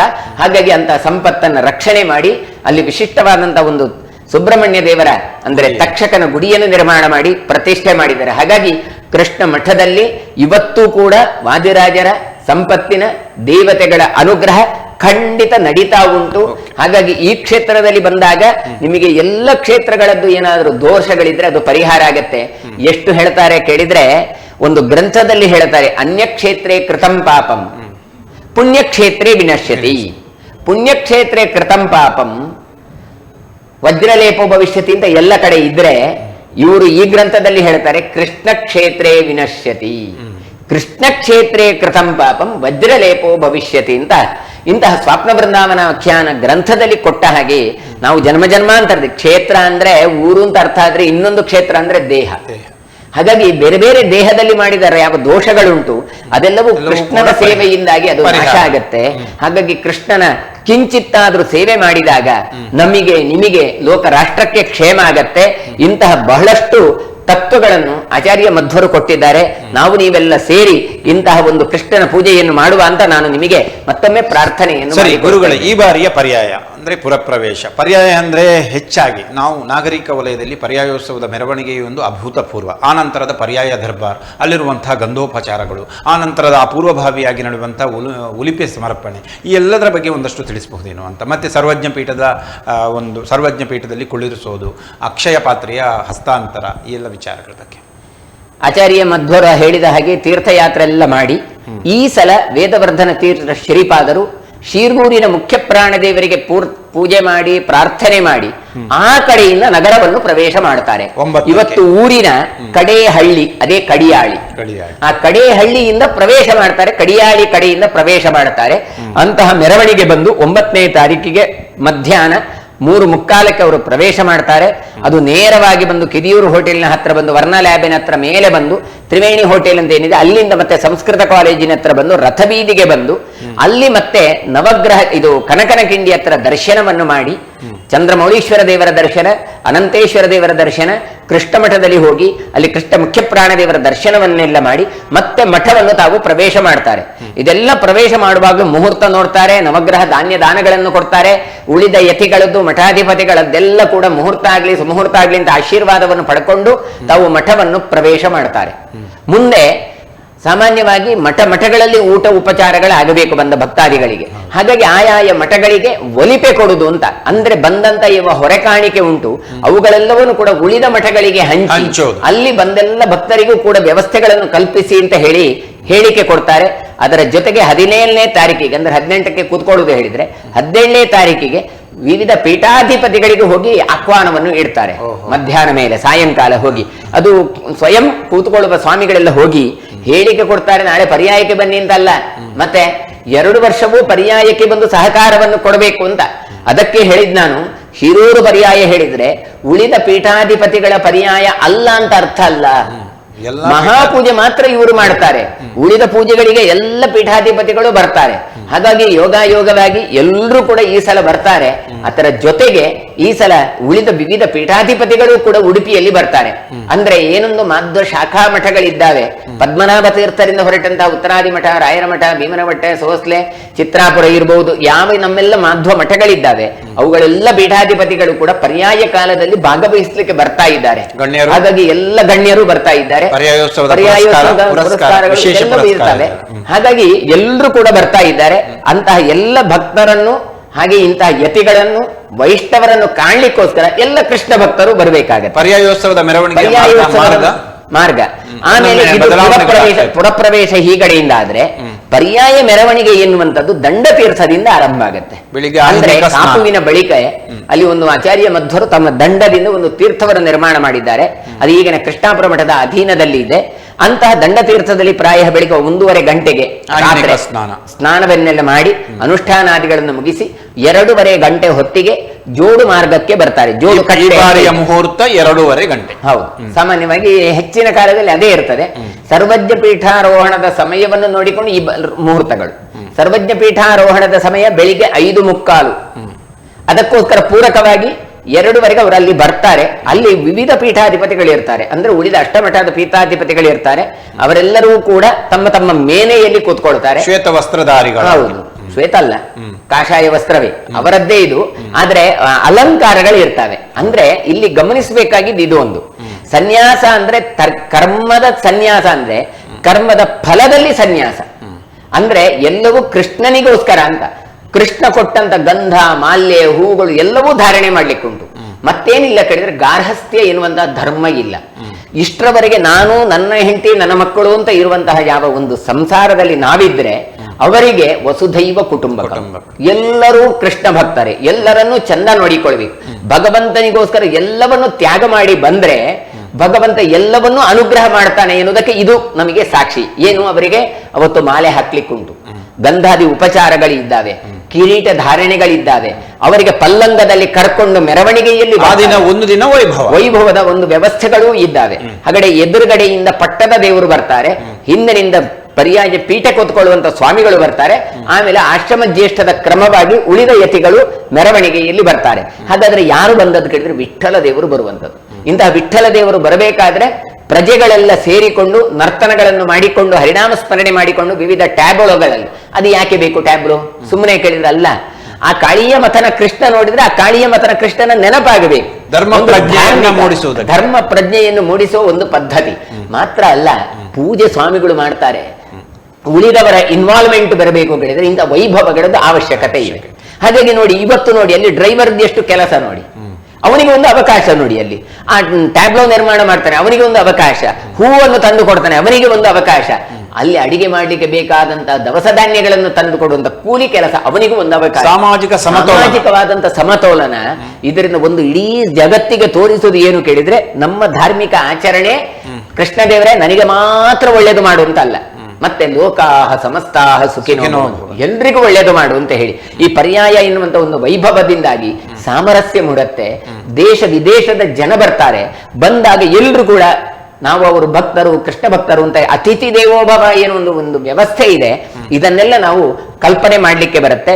ಅಲ್ಲಿಂದ ಜೋಡುಕಟ್ಟೆಯಿಂದ ಬಂದಂತಹ ಮೆರವಣಿಗೆ ಕೋರ್ಟ್ ರಸ್ತೆಯಿಂದ ಕೆಳಗೆ ಇಳಿದು ತೆಂಕುಪೇಟೆಗೆ ಬಂದು ಅಲ್ಲಿಂದ ರಥಬೀದಿಯನ್ನು ಪ್ರವೇಶ ಮಾಡ್ತಾರೆ. ಸಾಮಾನ್ಯವಾಗಿ 5 ಗಂಟೆಗೆ ರಥಬೀದಿಗೆ ಪ್ರವೇಶ ಆಗತ್ತೆ. 5 ಗಂಟೆಗೆ ರಥಬೀದಿ ಪ್ರವೇಶ ಆದ್ರೆ ಯಾರು ನೆಲದಲ್ಲಿ ಅಂದ್ರೆ ಯತಿಗಳು ನೆಲದಲ್ಲಿ ಕಾಲಿಡ್ಲಿಕ್ಕಿಲ್ಲ, ಅವರಿಗೆ ಬಟ್ಟೆಯನ್ನು ಹಾಸಿಕೊಂಡು ಬರ್ತಾರೆ. ಹಾಗಾಗಿ ಇವತ್ತೇನು ನೀವು ಕಲ್ಪನೆ ಮಾಡ್ತೀರಿ ರೆಡ್ ಕಾರ್ಪೆಟ್ ಸ್ವಾಗತ, ಕೆಂಪು ಹಾಸಿನ ಸ್ವಾಗತ. ಹೌದು, ಇದು ಬಿಳಿ ಹಾಸಿನ ಸ್ವಾಗತ. ಯಾಕೆ? ಇದು ಭಾಗವತ ಉಲ್ಲೇಖ ಮಾಡುತ್ತೆ. ಭಾಗವತದಲ್ಲಿ ಕೃಷ್ಣ ಬಲರಾಮರು ಮಥುರಾ ನಗರಕ್ಕೆ ಬರ್ತಾರೆ. ಬರ್ತಾ ಇರಬೇಕಾದ್ರೆ ಅಗಸ ಸಿಗ್ತಾನೆ. ಇದು ಯಾರಿಗೆ ಮಾರೆಯ ಬಟ್ಟೆ ಕೇಳ್ತಾರೆ. ಇದು ರಾಜನಿಗೋಸ್ಕರ ಹೊಸ ಬಟ್ಟೆಯನ್ನು ಹಿಡ್ಕೊಂಡು ಬಂದು ಅದನ್ನು ಶುದ್ಧಿಗೊಳಿಸಿ ಅದನ್ನು ರಾಜನಿಗೆ ಅರ್ಪಿಸ್ಲಿಕ್ಕೆ ಹೋಗ್ತಾ ಇದ್ದೇನೆ ಅಂತ ಹೇಳ್ತಾನೆ. ಆಗ ಕೃಷ್ಣ ಬಲರಾಮರು ಹೇಳ್ತಾರೆ, ಅವನಿಗೆ ಕೊಡಬೇಡಿ, ಅಳಿಯರಾದ ನಾವಿದ್ದೇವೆ, ನಮಗೆ ಕೊಡಿ. ಅವ ಈಗಿನ ರಾಜ, ನಾವು ರಾಜಾಧಿರಾಜ ಅಂತ ಹೇಳ್ತಾರೆ. ಪಾಪ ಅಗಸರಿಗೆ ಅರ್ಥ ಆಗೋದಿಲ್ಲ. ಏನಿದ್ರದ್ದು ತಾತ್ಪರ್ಯ ಕೇಳಿದ್ರೆ, ನೀವು ಬಟ್ಟೆ ಕೊಂಡೋಗಿ ಕೊಟ್ರೆ ಉಡ್ಲಿಕ್ಕೆ ನಾಳೆ ಕಂಸನೇ ಉಳಿಯಲ್ಲ, ಅದಕ್ಕಿಂತ ಮೊದಲೇ ನಾವು ತೆಗಿತೇವೆ ಅಂತ ಅರ್ಥ. ಆದ್ರೆ ಪಾಪ ಅವರಿಗೆ ಅರ್ಥ ಆಗ್ಲಿಲ್ಲ. ಇವರು ಏನ್ ಮಾಡ್ತಾರೆ, ಕೊಡೋದಿಲ್ಲ ಹೇಳಿದಾಗ ಅವನನ್ನೇ ನಾಶ ಮಾಡಿ ಆ ಬಟ್ಟೆಯನ್ನು ತಾವು ಧಾರಣೆ ಮಾಡಿಕೊಳ್ತಾರೆ. ವಿನಾಶ ಸೂಚ್ಯ. ಮೊದಲು ಹಳದಿ ಬಟ್ಟೆಯನ್ನು ಕೃಷ್ಣ ಧರಿಸ್ತಾನೆ, ನೀಲ ಬಟ್ಟೆಯನ್ನು ಬಲರಾಮ ಧರಿಸ್ತಾನೆ, ಉಳಿದ ಬಟ್ಟೆಯನ್ನು ನೆಲದಲ್ಲಿ ಹಾಸಿಕೊಂಡು ಬರ್ತಾರೆ, ಬೆಳಿ ಬಟ್ಟೆಗಳನ್ನೆಲ್ಲ. ಹಾಗಾಗಿ ಇವತ್ತು ಕೂಡ ಬಟ್ಟೆಯನ್ನು ಹಾಸಿಕೊಂಡು ಧೂಳಿ ದರ್ಶನದಿಂದ ಕೃಷ್ಣನನ್ನು ದರ್ಶನ ಮಾಡಿ ಅಲ್ಲಿಂದ ತಾವು ಅನಂತೇಶ್ವರ ಚಂದ್ರೇಶ್ವರದಲ್ಲೆಲ್ಲ ಪ್ರಾರ್ಥನೆ ಮಾಡಿಕೊಂಡು ನವಗ್ರಹ ಧಾನ್ಯಗಳನ್ನು ಅಂದ್ರೆ ಗ್ರಹಾನುಕೂಲ್ಯತೆಗಳೂ ಬೇಕು ನಮಗೆ, ಅದೆಲ್ಲವನ್ನು ಮಾಡಿಕೊಂಡು ವಿಪ್ರರದ್ದು ವಿದ್ವಾಂಸರಗಳದ್ದು ಮಠಾಧಿಪತಿಗಳದ್ದೆಲ್ಲ ಆಶೀರ್ವಾದವನ್ನು ಪಡೆದುಕೊಂಡು ನವಗ್ರಹ ಕಿಂಡಿಯಲ್ಲಿ ಕೃಷ್ಣದೇವರ ದರ್ಶನವನ್ನು ಮಾಡುತ್ತಾರೆ. ಈಗಿನ ಯಾವ ಪರ್ಯಾಯ ಪೀಠಾಧಿಪತಿಗಳಿದ್ರೆ ಅವರು ಇವರನ್ನು ಕರ್ಕೊಂಡು ಹೋಗ್ತಾರೆ ಕೃಷ್ಣ ಮಠದಲ್ಲಿ. ಕರ್ಕೊಂಡು ಹೋಗಿ ಸರ್ವಜ್ಞ ಪೀಠಕ್ಕಿಂತ ಮೊದಲು ಆ ಮಧ್ವಾಚಾರ್ಯರ ಸನ್ನಿಧಾನದಲ್ಲಿ ಅವರಿಗೆ ಅಕ್ಷಯ ಪಾತ್ರೆಯನ್ನು ಹಸ್ತಾಂತರಿಸ್ತಾರೆ. ಇವತ್ತೇನು ಅಧಿಕಾರದ ಹಸ್ತಾಂತರ ಅಂತ ಹೇಳ್ತೇವೆ, ಅದು ಅಕ್ಷಯ ಪಾತ್ರೆ ಮತ್ತೆ ಸಟ್ಟುಗ. ಇದರಿಂದ ಗೊತ್ತಾಗುವುದು ಜವಾಬ್ದಾರಿ ಕೇವಲ ಹಣದ್ದಲ್ಲ, ಕೀ ಚೇಂಜ್ ಮಾಡುವುದಲ್ಲ, ಮತ್ತೇನು ಕೇಳಿದ್ರೆ ಅನ್ನದಾನ ಮಾಡಿ ಅಂತ ಜವಾಬ್ದಾರಿಯನ್ನು ಹಂಚುತ್ತಾ ಇದ್ದಾರೆ. ಹಾಗಾಗಿ ತಮ್ಮ ಜವಾಬ್ದಾರಿ ಇನ್ನೊಬ್ಬರಿಗೆ ಹಂಚುತ್ತಾ ಇದ್ದಾರೆ. ಅಲ್ಲಿಂದ ಮುಂದೆ ಸರ್ವಜ್ಞ ಪೀಠದಲ್ಲಿ ಅವರನ್ನು ಕುಳ್ಳಿರಿಸ್ತಾರೆ. ಆಚಾರ್ಯ ಮಧ್ವರ ಜಾಗ ಅದು, ಪಾಠ ಪ್ರವಚನ ಮಾಡಿದ ಸ್ಥಳ, ಅದರಲ್ಲಿ ಅವರು ಕೂತ್ಕೊಳ್ಳಿಸ್ತಾರೆ. ಕೂತ್ಕೊಳ್ಳಿಸಿದ ಬಳಿಕ ವಿವಿಧ ಪೀಠಾಧಿಪತಿಗಳನ್ನು ಅಂದ್ರೆ ಮಧ್ವ ಪೀಠಾಧಿಪತಿಗಳು ಇವರು ಮಾಲಿಕೆ ಮಂಗಳಾರತಿ ಅಂತ ಹೇಳ್ತೇವೆ. ಅದನ್ನು ಸಾಂಪ್ರದಾಯಿಕವಾದಂತ ಪರ್ಯಾಯ ದರ್ಬಾರು ಹಾಲು, ಇದು ಬಡಗು ಮಾಳಿಗೆಯಲ್ಲಿ ನಡೆಯುತ್ತೆ. ಹಿಂದೆ ಅಲ್ಲ, ಇವಾಗ್ಲೂ ಕೂಡ. ಆದ್ರೆ ಹೆಚ್ಚಿನ ಜನರಿಗೆ ಅದು ನೋಡ್ಲಿಕ್ಕೆ ಆಗೋದಿಲ್ಲ, ಸ್ಥಳ ಅವಕಾಶ ಇರೋದಿಲ್ಲ. ಇವತ್ತು ನಮ್ಮ ಮಾಧ್ಯಮದವರು ಇದ್ದದ್ರಿಂದ ಲೈವ್ ತೋರಿಸೋದ್ರಿಂದ ಎಲ್ಲವೂ ಕಾಣ್ಲಿಕ್ಕೆ ಬರುತ್ತೆ. ಆದ್ರೆ ಆ ಕಾಲದಲ್ಲಿ ಆಗ್ತಾ ಇರಲಿಲ್ಲ. ಅದಕ್ಕೋಸ್ಕರ ಮತ್ತೆ ಏನ್ ಮಾಡಿದ್ರು ಅಂತ ಕೇಳಿದ್ರೆ, ವಿಸ್ತೃತವಾಗಿ ರಾಜಾಂಗಣದಲ್ಲಿ ಪರ್ಯಾಯ ದರ್ಬಾರ್ ಅಂತ ಮಾಡ್ತಾರೆ. ಹಾಗಿದ್ರೆ ಸಾಂಪ್ರದಾಯಿಕವಾದದ್ದು ಅದು ಮಾಡ್ತಾರೆ. ಅಲ್ಲಿ ಏನು ಅರಳು ಗದ್ದಿಗೆ ಅಂದ್ರೆ ಅರಳಿನ ಚೀಳೆಗಳನ್ನು ಇಟ್ಟು ಅಲ್ಲಿ 8 ಮಠದ ಯತಿಗಳನ್ನು ಕುತ್ಕೊಳಿಸಿ ಅವರಿಗೆ ಗಂಧೋಪಚಾರಗಳನ್ನೆಲ್ಲ ಮಾಡಿ ಅಲ್ಲಿ ಅವರು ಪಟ್ಟದ ಕಾಣಿಕೆಯನ್ನು ಕೊಡ್ಬೇಕು. ನೋಡಿ, ಇದು ಒಳ್ಳೆ ವ್ಯವಸ್ಥೆ ನೋಡಿ. ಕೃಷ್ಣ ದೇವರ ಪೂಜೆಗೆ ಶಿರೂರು ಸ್ವಾಮಿಗಳು ಕೂತದ್ದಲ್ಲ ಎನ್ನುವುದಕ್ಕೆ, ಉಳಿದವರು ಅಂದ್ರೆ ಅವರು ಮಾತ್ರ ಕೂತದ್ದಲ್ಲ, ನಾವೆಲ್ಲ ಇದ್ದೇವೆ ಎನ್ನುವುದಕ್ಕೋಸ್ಕರ ತಮ್ಮ ಸಂಪತ್ತುಗಳನ್ನು ಪಟ್ಟದ ಕಾಣಿಕೆ ಎನ್ನುವ ಮೂಲಕ ತಾವು ಅರ್ಪಿಸ್ತಾರೆ. ಹಾಗಾಗಿ ಎಲ್ಲರ ಭಕ್ತರ ಪರ್ಯಾಯ ಅದನ್ನು ಇಟ್ಟುಕೊಂಡು ಪರ್ಯಾಯವನ್ನು ಚೆನ್ನಾಗಿ ಮಾಡುವ ಜವಾಬ್ದಾರಿ ಶ್ರೀ ಶ್ರೀ ವೇದವರ್ಧನ ತೀರ್ಥ ಶ್ರೀಪಾರ ಹೆಗಳೆಗೆ ಅದು ಬೀಳತ್ತೆ. ಪರ್ಯಾಯ ದರ್ಬಾರ್ ಈ ಬಾರಿ ಕಳೆದ ಬಾರಿ ಒಂದಷ್ಟು ಪರಿವರ್ತನೆ ಆಗಿದೆ, ಅದೇ ರೀತಿ ಮುಂದುವರಿತು ಅಥವಾ ಮತ್ತೆ ಬದಲಾವಣೆ? ಅಂದ್ರೆ ಬೆಳಿಗ್ಗೆ ಸಾಮಾನ್ಯವಾಗಿ 6 ಪರ್ಯಾಯ ದರ್ಬಾರ್ ಆರಂಭ ಆಗುತ್ತೆ. ವೇದ ಘೋಷದ ಹಾಗೆ ಬೆಳಿಗ್ಗೆನೆ ಆರಂಭ ಆಗುತ್ತೆ. ಆಗಿ ಉಳಿದ ಪೀಠಾಧಿಪತಿಗಳದ್ದು ಎಲ್ಲರದ್ದು ಪ್ರವಚನಗಳು ಅಂದ್ರೆ ಅವರದ್ದು ಸಂದೇಶಗಳು ಇರ್ತವೆ. ಅದಾದ ಬಳಿಕ ಗಣ್ಯರು ಯಾರಾದ್ರೂ ಇರ್ತಾರೆ, ರಾಜ್ಯಪಾಲರು ಇರಬಹುದು ಅಥವಾ ವೀರೇಂದ್ರ ಹೆಗಡೆಯರು ಇರಬಹುದು, ಇತರ ಯಾರಾದ್ರೂ ಗಣ್ಯರು ಇರ್ತಾರೆ, ಅವರು ಒಂದಿಷ್ಟು ಮಾತಾಡ್ತಾರೆ. ಅಂತೂ 8:15 ಗಂಟೆ ಒಳಗೆ ಅದನ್ನು ಮುಗಿಸ್ತಾ ಇದ್ದೇವೆ. ಹಾಗಾಗಿ ಈ ಸಲ ನಾವು ಯಾರಿಗೂ ಕೂಡ ಪುರಸ್ಕಾರಾದಿಗಳನ್ನು ಆ ದಿನದಲ್ಲಿ ಮಾಡ್ತಾ ಇಲ್ಲ. ಮತ್ತೇನು ಕೇಳಿದ್ರೆ 19ನೇ ತಾರೀಕಿನಿಂದ 27ನೇ ತಾರೀಕಿನವರೆಗೆ 9 ದಿನ. ಯಾಕೆ ಕೇಳಿದ್ರೆ ಅಮಾವಾಸ್ಯೆ ಇವತ್ತು ಆದಿತ್ಯವಾರ ಪರ್ಯಾಯ ಕೂತ್ಕೊಳ್ಳುದು, ಆಮೇಲೆ ಮಧ್ವನವಮಿ ಇದೆ, ಅದು 27ನೇ ತಾರೀಕಿನವರೆಗೆ. ಹಾಗೆ ಅಷ್ಟೂ ದಿನವೂ ಸಾಂಸ್ಕೃತಿಕ ಕಾರ್ಯಕ್ರಮಗಳು, ಸಭಾ ಕಾರ್ಯಕ್ರಮಗಳು, ಸನ್ಮಾನಗಳು ಎಲ್ಲ ನಡೀಲಿಕ್ಕೆ ಇದ್ದದ್ರಿಂದ ಕೃಷ್ಣನ ಪೂಜೆ ಪ್ರಾಧಾನ್ಯವಾದದ್ರಿಂದ ಹೊತ್ತಿಗೆ ಆಗಬೇಕಾದದ್ರಿಂದ ಈ ಪರ್ಯಾಯ ದರ್ಬಾರನ್ನು ಸಂಕೋಚಗೊಳಿಸಿ, ಅಂದ್ರೆ ಏನು ಕೇಳಿದ್ರೆ ಇದೆಲ್ಲವೂ ಇರ್ತದೆ, ಯತಿಗಳದ್ದು ಅನುಗ್ರಹ ಸಂದೇಶಗಳು ಎಲ್ಲವೂ ಇರುತ್ತೆ. ಆದ್ರೆ ಉಳಿದ ಯಾವುದೋ ಒಂದು ಸನ್ಮಾನಗಳೆಲ್ಲ ಉಂಟು, ಅದನ್ನು ಬೇರೆ ದಿನದಲ್ಲಿ ಇಟ್ಟುಕೊಂಡು ಪೂಜೆಗೆ ಸರಿಯಾಗಿ ಪೂಜೆ ಆಗಬೇಕು. ಸಾಮಾನ್ಯವಾಗಿ 10 ಅಥವಾ 11 ಗಂಟೆ ಒಳಗೆ ಮಹಾಪೂಜೆ ಆಗಬೇಕು. ಭಕ್ತಾದಿಗಳಿಗೆ 11 ಗಂಟೆಯಿಂದ ಊಟ ಆರಂಭ ಆಗಬೇಕು. ಹಾಗಾಗಿ ಎಲ್ರಿಗೂ ಕೂಡ ವ್ಯವಸ್ಥೆಯನ್ನು ಮಾಡಬೇಕು ಎನ್ನುವ ದೃಷ್ಟಿಯಿಂದ ಸಂಕೋಚಗೊಳಿಸಿ 6:30 8:00ವರೆಗೆ ಪರ್ಯಾಯ ದರ್ಬಾರ್ ನಡಿಲಿಕ್ಕುಂಟು. ಅಂದ್ರೆ ಭಕ್ತರು ಇಲ್ಲಿ ಸೂಚ್ಯವಾಗಿ ಗಮನಿಸಬೇಕು. ಯಾಕಂದ್ರೆ ಕಳೆದ ಬಾರಿ ಸಂಧ್ಯಾ ಕಾಲದಲ್ಲಿ ಪರ್ಯಾಯ ದರ್ಬಾರ್ ಆಗಿತ್ತು, ಅದು ಪರಿವರ್ತನೆಯ ಹಾದಿಯಲ್ಲಿ. ಈ ಬಾರಿ ಮತ್ತೆ ಪ್ರಾಚೀನವಾದಂತಹ ಹಿಂದಿನ ಪರಂಪರೆಗೆ ಮತ್ತೆ ಬರ್ತಾ ಇದ್ದೇವೆ. ಅಂದ್ರೆ ಬೆಳಿಗ್ಗೆಯೇ ಪರ್ಯಾಯ ದರ್ಬಾರ್ ಆಗತ್ತೆ. ಹಾಗಾದ್ರೆ ಸಾಯಂಕಾಲ ಹೇಳಿದ್ರೆ ಅವತ್ತು ಪುರಂದರದಾಸರ ಆರಾಧನೆ. ಹಾಗಾಗಿ 4:15 ಹೊತ್ತಿಗೆ ಪುರಂದರದಾಸರ ಭಾವಚಿತ್ರದೊಟ್ಟಿಗೆ ಅವರ ಗ್ರಂಥಗಳ ಜೊತೆಗೆ ರಥಬೀದಿಯಲ್ಲಿ ಮೆರವಣಿಗೆ ಆಗ್ಲಿಕ್ಕೆ ಉಂಟು. ಈ ಮೆರವಣಿಗೆ ಆದ ಬಳಿಕ ಮತ್ತೆ ರಾಜಾಂಗಣದಲ್ಲಿ ಆ ಪರ್ಯಾಯ ದರ್ಬಾರ್ ಏನುಂಟು ಅಲ್ಲಿ ಮತ್ತೆ ಸಭೆ ನಡೀಲಿಕ್ಕೆ ಉಂಟು. ಇಲ್ಲಿ ವಿವಿಧ ಮಾಧ್ವಪೀಠಾಧಿಪತಿಗಳು ಬರ್ತಾರೆ. ಅಂದ್ರೆ ಬೆಳಿಗ್ಗೆ ಅಷ್ಟಮಠಾಧೀಶರಾದ್ರೆ ಉಳಿದ 17 ಪೀಠಾಧಿಪತಿಗಳು ಸಾಯಂಕಾಲಕ್ಕೆ ಇದ್ದಾರೆ. ಹಾಗಾಗಿ ಅವರೆಲ್ಲರೂ ಕೂಡ ಸಾಯಂಕಾಲಕ್ಕೆ ಬಂದು ನಮಗೆ ಅನುಗ್ರಹ ಮಾಡ್ಲಿಕ್ಕಿದ್ದಾರೆ. ಎಲ್ಲಿಯಾದ್ರೂ ಪೂಜೆಗೆ ತ್ವರಿತವಾಗಿ ಅಥವಾ ಬೇರೆ ಬೇರೆ ಕಾರ್ಯಕ್ರಮ ಇದ್ರೆ ಕೆಲವರು ಹೋಗಬಹುದು. ಅಂತೂ 17ನೇ ತಾರೀಕಿಗೆ ಮತ್ತೆ 18ನೇ ತಾರೀಕಿಗೆ ಮಧ್ವಕರಾರ್ಚಿತವಾದ ವಿಗ್ರಹಗಳು ರಥಬೀದಿ ಪರಿಸರದಲ್ಲಿ ಇದ್ದುಕೊಂಡು ನಮ್ಮನ್ನೆಲ್ಲ ಅನುಗ್ರಹಿಸ್ಲಿಕ್ಕಿದ್ದಾರೆ. ಹಾಗಾಗಿ ತಾವೆಲ್ಲರೂ ಕೂಡ ಇಂಥ ಒಂದು ವೈಶಿಷ್ಟ್ಯವಾದಂತಹ ಒಂದು ಪರ್ಯಾಯಕ್ಕೆ ಆಗಮಿಸಬೇಕು ಅಂತ ಮತ್ತೆ ವಿನಂತಿ ಮಾಡ್ತಾ ಇದೆ. ಶ್ರೀ ಶ್ರೀ ವೇದವರ್ಧನ ತೀರ್ಥ ಶ್ರೀಪಾದರ ಸಂಕಲ್ಪಗಳು ಮತ್ತು ಯೋಚನೆಗಳ ಬಗ್ಗೆ ತಾವು ಹೇಳಿದ್ರೆ, ಇದು ಕೃಷ್ಣನ ಪರ್ಯಾಯ, ನಮ್ಮ ಪರ್ಯಾಯ ಆಗಬೇಕು, ಎಲ್ಲ ಭಕ್ತರ ಪರ್ಯಾಯ ಆಗಬೇಕು. ಅದರ ಜೊತೆಗೆ ಒಂದಷ್ಟು ಕಾರ್ಯಕ್ರಮಗಳು, ಒಂದಷ್ಟು ಸಾಧನಾ ಕಾರ್ಯಕ್ರಮಗಳು ಕೂಡ ಪರ್ಯಾಯದ ಅವಧಿಯಲ್ಲಿ ನಡೆಯುವುದು ಸಾಮಾನ್ಯ. ಅದು ಅವರು ಬಯಸುವುದು ಕೂಡ ಸಾಮಾನ್ಯ. ಯಾಕಂದರೆ ಅದು ಕೃಷ್ಣನ ಸೇವೆಗಾಗಿ ಅರ್ಪಣೆ ಆಗಬೇಕು. ಈ ಹಿನ್ನೆಲೆಯಲ್ಲಿ ಕಳೆದ ಕೆಲವೊಂದು ಕಾರ್ಯಕ್ರಮಗಳನ್ನು ಕೂಡ ಮುಂದುವರಿಸಿಕೊಂಡು ಹೋಗಬೇಕಾಗ್ತದೆ. ಹೊಸ ಅಂಥದ್ದೇನಾದರೂ ಚಿಂತನೆಗಳಿವೆಯಾ? ಪ್ರಧಾನವಾಗಿ ಅನ್ನದಾನ ಚೆನ್ನಾಗಿ ಆಗಬೇಕು. ಎಲ್ರಿಗೂ ಕೃಷ್ಣ ಭಕ್ತರಿಗೆ ಒಳ್ಳೆ ರೀತಿಯಾದ ಅನ್ನದಾನ ಆಗಬೇಕು ಅಂತ. ಹಾಗಾಗಿ ಸಮಾನ ಭೋಜನ ಎನ್ನುವಂಥದ್ದು. ಹಾಗಾದ್ರೆ ಸಮಾನ ಭೋಜನ ಕೇಳಿದ್ರೆ ಅವರಿಗೆ ಹೇಗೆ ಬೇಕೋ ಆ ರೀತಿಯಾದಂತಹ ವ್ಯವಸ್ಥೆಗಳನ್ನು ಕಲ್ಪನೆ ಮಾಡುವುದು ನಮ್ಮದು ಜವಾಬ್ದಾರಿ. ಹಾಗಾಗಿ ಆ ರೀತಿಯಾಗಿ ಉತ್ತಮ ರೀತಿಯಾದ ಊಟ ಪ್ರಸಾದವನ್ನು ಅನುಗ್ರಹಿಸಬೇಕು ಅಂತ ಒಂದಾದರೆ, ದರ್ಶನ ಎಲ್ರಿಗೂ ಕೂಡ ಸುಲಲಿತವಾಗಿ ಭಗವಂತನ ಅನುಗ್ರಹ ಆಗಬೇಕು. ಯಾಕೆ ಕೇಳಿದ್ರೆ ನಾವು ಕೃಷ್ಣನನ್ನು ನೋಡುದು, ಕೃಷ್ಣ ನಮ್ಮನ್ನು ನೋಡಬೇಕು. ಅದಕ್ಕೋಸ್ಕರ ಹಾಗಾದ್ರೆ ಏನು ಮಾಡಬಹುದು? ನವಗ್ರಹ ಕಿಂಡಿಯನ್ನು ದೊಡ್ಡದು ಮಾಡ್ಲಿಕ್ಕೆ ಆಗೋದಿಲ್ಲ, ಆಚಾರ್ಯರ ಸಿದ್ಧಾಂತ. ಹಾಗಾದ್ರೆ ಏನು ಮಾಡಿದ್ರೆ ಡ್ಯೂರೇಷನ್ ಅನ್ನು ಸ್ವಲ್ಪ ಜಾಸ್ತಿ ಮಾಡಬಹುದು.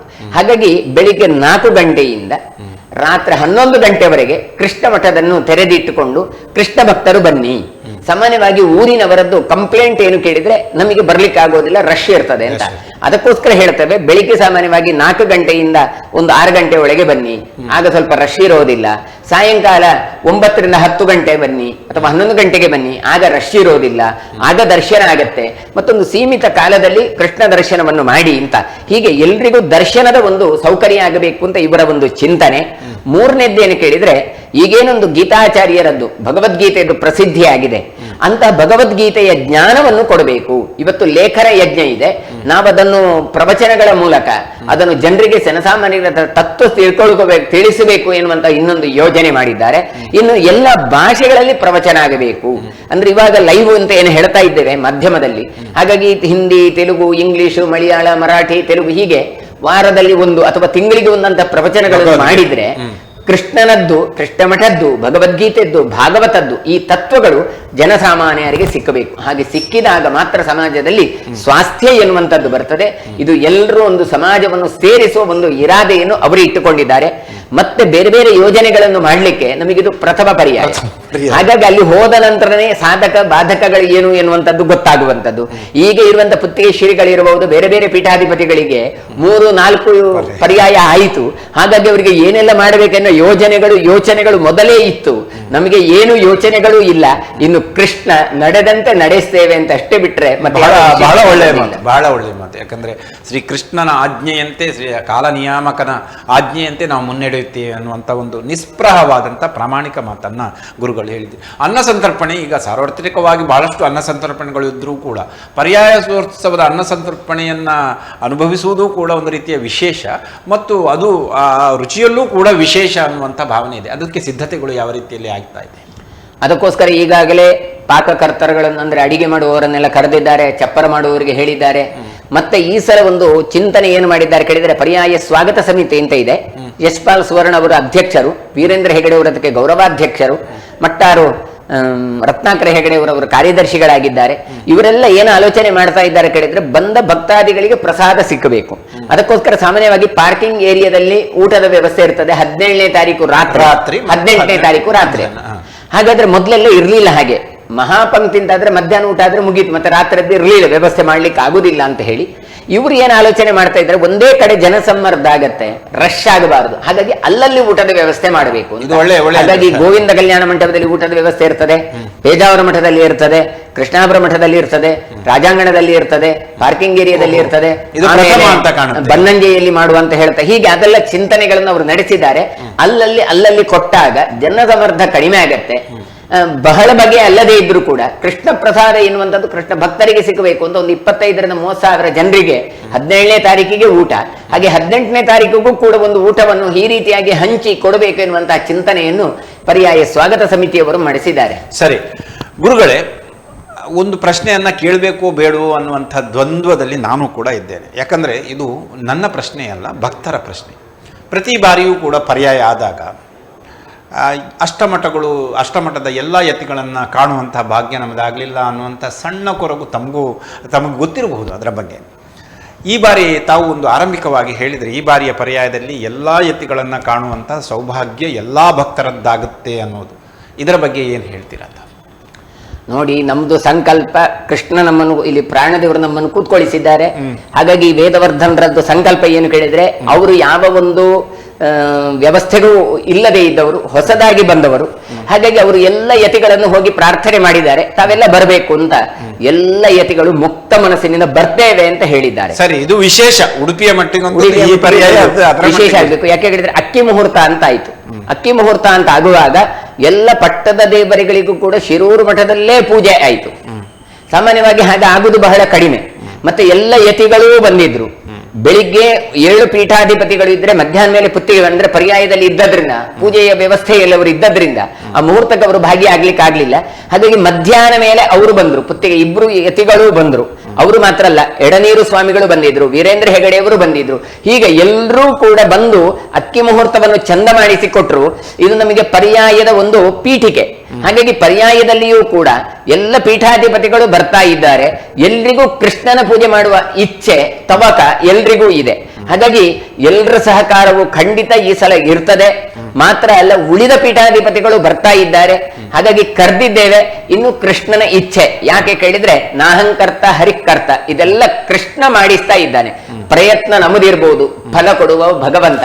ಹಾಗಾಗಿ ಅವರಿಗೆಲ್ಲರಿಗೂ ಮನಸ್ಸು ಕೊಡ್ಲಿ, ಅದನ್ನು ನೋಡುವ ಭಾಗ್ಯ ಭಗವಂತ ನಮಗೆ ನೀಡಲಿ ಅಂತ ನಾವು ಪ್ರಾರ್ಥಿಸ್ತೇವೆ. ಸರಿ, ವ್ಯವಸ್ಥೆಯ ಸಹಕಾರ ಹೇಗಿದೆ ಮತ್ತು ಆಡಳಿತ ಸಮಿತಿಗಳು, ಪರ್ಯಾಯೋತ್ಸವ ಸಮಿತಿಗಳು ಯಾವ ರೀತಿಯಲ್ಲಿ ಕಾರ್ಯಾಚರಣೆ ಮಾಡ್ತಾ ಇವೆ, ಕಾರ್ಯಗಳನ್ನು ಮಾಡ್ತಾ ಇದ್ದಾರೆ, ಮತ್ತು ಮುಂದಿನ ದಿನಗಳಲ್ಲಿ ಹೊರೆ ಕಾಣಿಕೆ ಆಗಿರಬಹುದು, ಅಲಂಕಾರ ಆಗಿರಬಹುದು, ಇದೆಲ್ಲ ಹೇಗೆ ಸಾಗ್ತದೆ?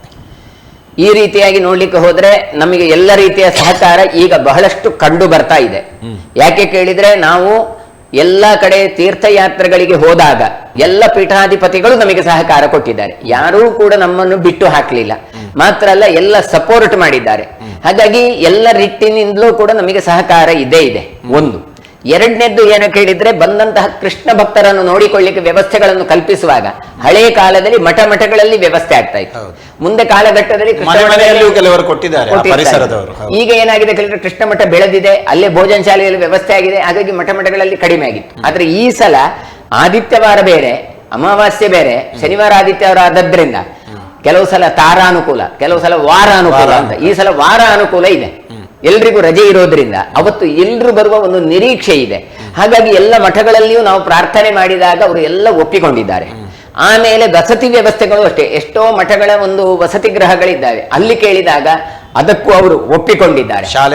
ಶಾಲೆಗಳಲ್ಲಿ ಅಥವಾ ಅಂದ್ರೆ ಮಠಗಳು ಹೇಳಿದ್ದನ್ನು ಎಲ್ಲರೂ ಒಪ್ಪಿಕೊಂಡಿದ್ದಾರೆ. ಈ ರೀತಿಯಾಗಿ ಎಲ್ಲ ರೀತಿಯಿಂದ ಎಲ್ಲರ ಸಹಕಾರಗಳನ್ನು ಕೂಡ ನಾವು ನಿರೀಕ್ಷೆ ಮಾಡ್ತಾ ಇದ್ದೇವೆ. ಇನ್ನು ಊರಿನ ವ್ಯವಸ್ಥೆಯಲ್ಲಿ ಹೇಳಿದ್ರೆ, ನಮಗೆ ವೀರೇಂದ್ರ ಹೆಗಡೆ ಅವರು ನಮ್ಮ ಊರಿನವರು, ಧರ್ಮಸ್ಥಳದವರು. ಹಾಗಾಗಿ ಅವರು ಈ ಗೌರವಾಧ್ಯಕ್ಷೆಯನ್ನು ಪಡ್ಕೊಂಡಿದ್ದಾರೆ. ಅವರು ಹೇಳಿದ್ದಾರೆ, ಇದು ಪರ್ಯಾಯ ಚೆನ್ನಾಗಬೇಕು ಅಂತ ಹೇಳಿ ನಗರಾಲಂಕಾರಕ್ಕೋಸ್ಕರ ಅವರು ತಮ್ಮ ಅಲಂಕಾರ ವಸ್ತುಗಳನ್ನೆಲ್ಲ ನಗರಾಲಂಕಾರದ ಜವಾಬ್ದಾರಿಯನ್ನು ಅವರು ಪಡ್ಕೊಂಡಿದ್ದಾರೆ. ಹೊರೆ ಕಾಣಿಕೆ ಎಲ್ಲ ಕಡೆಯಿಂದಲೂ ಬರ್ತಾರೆ.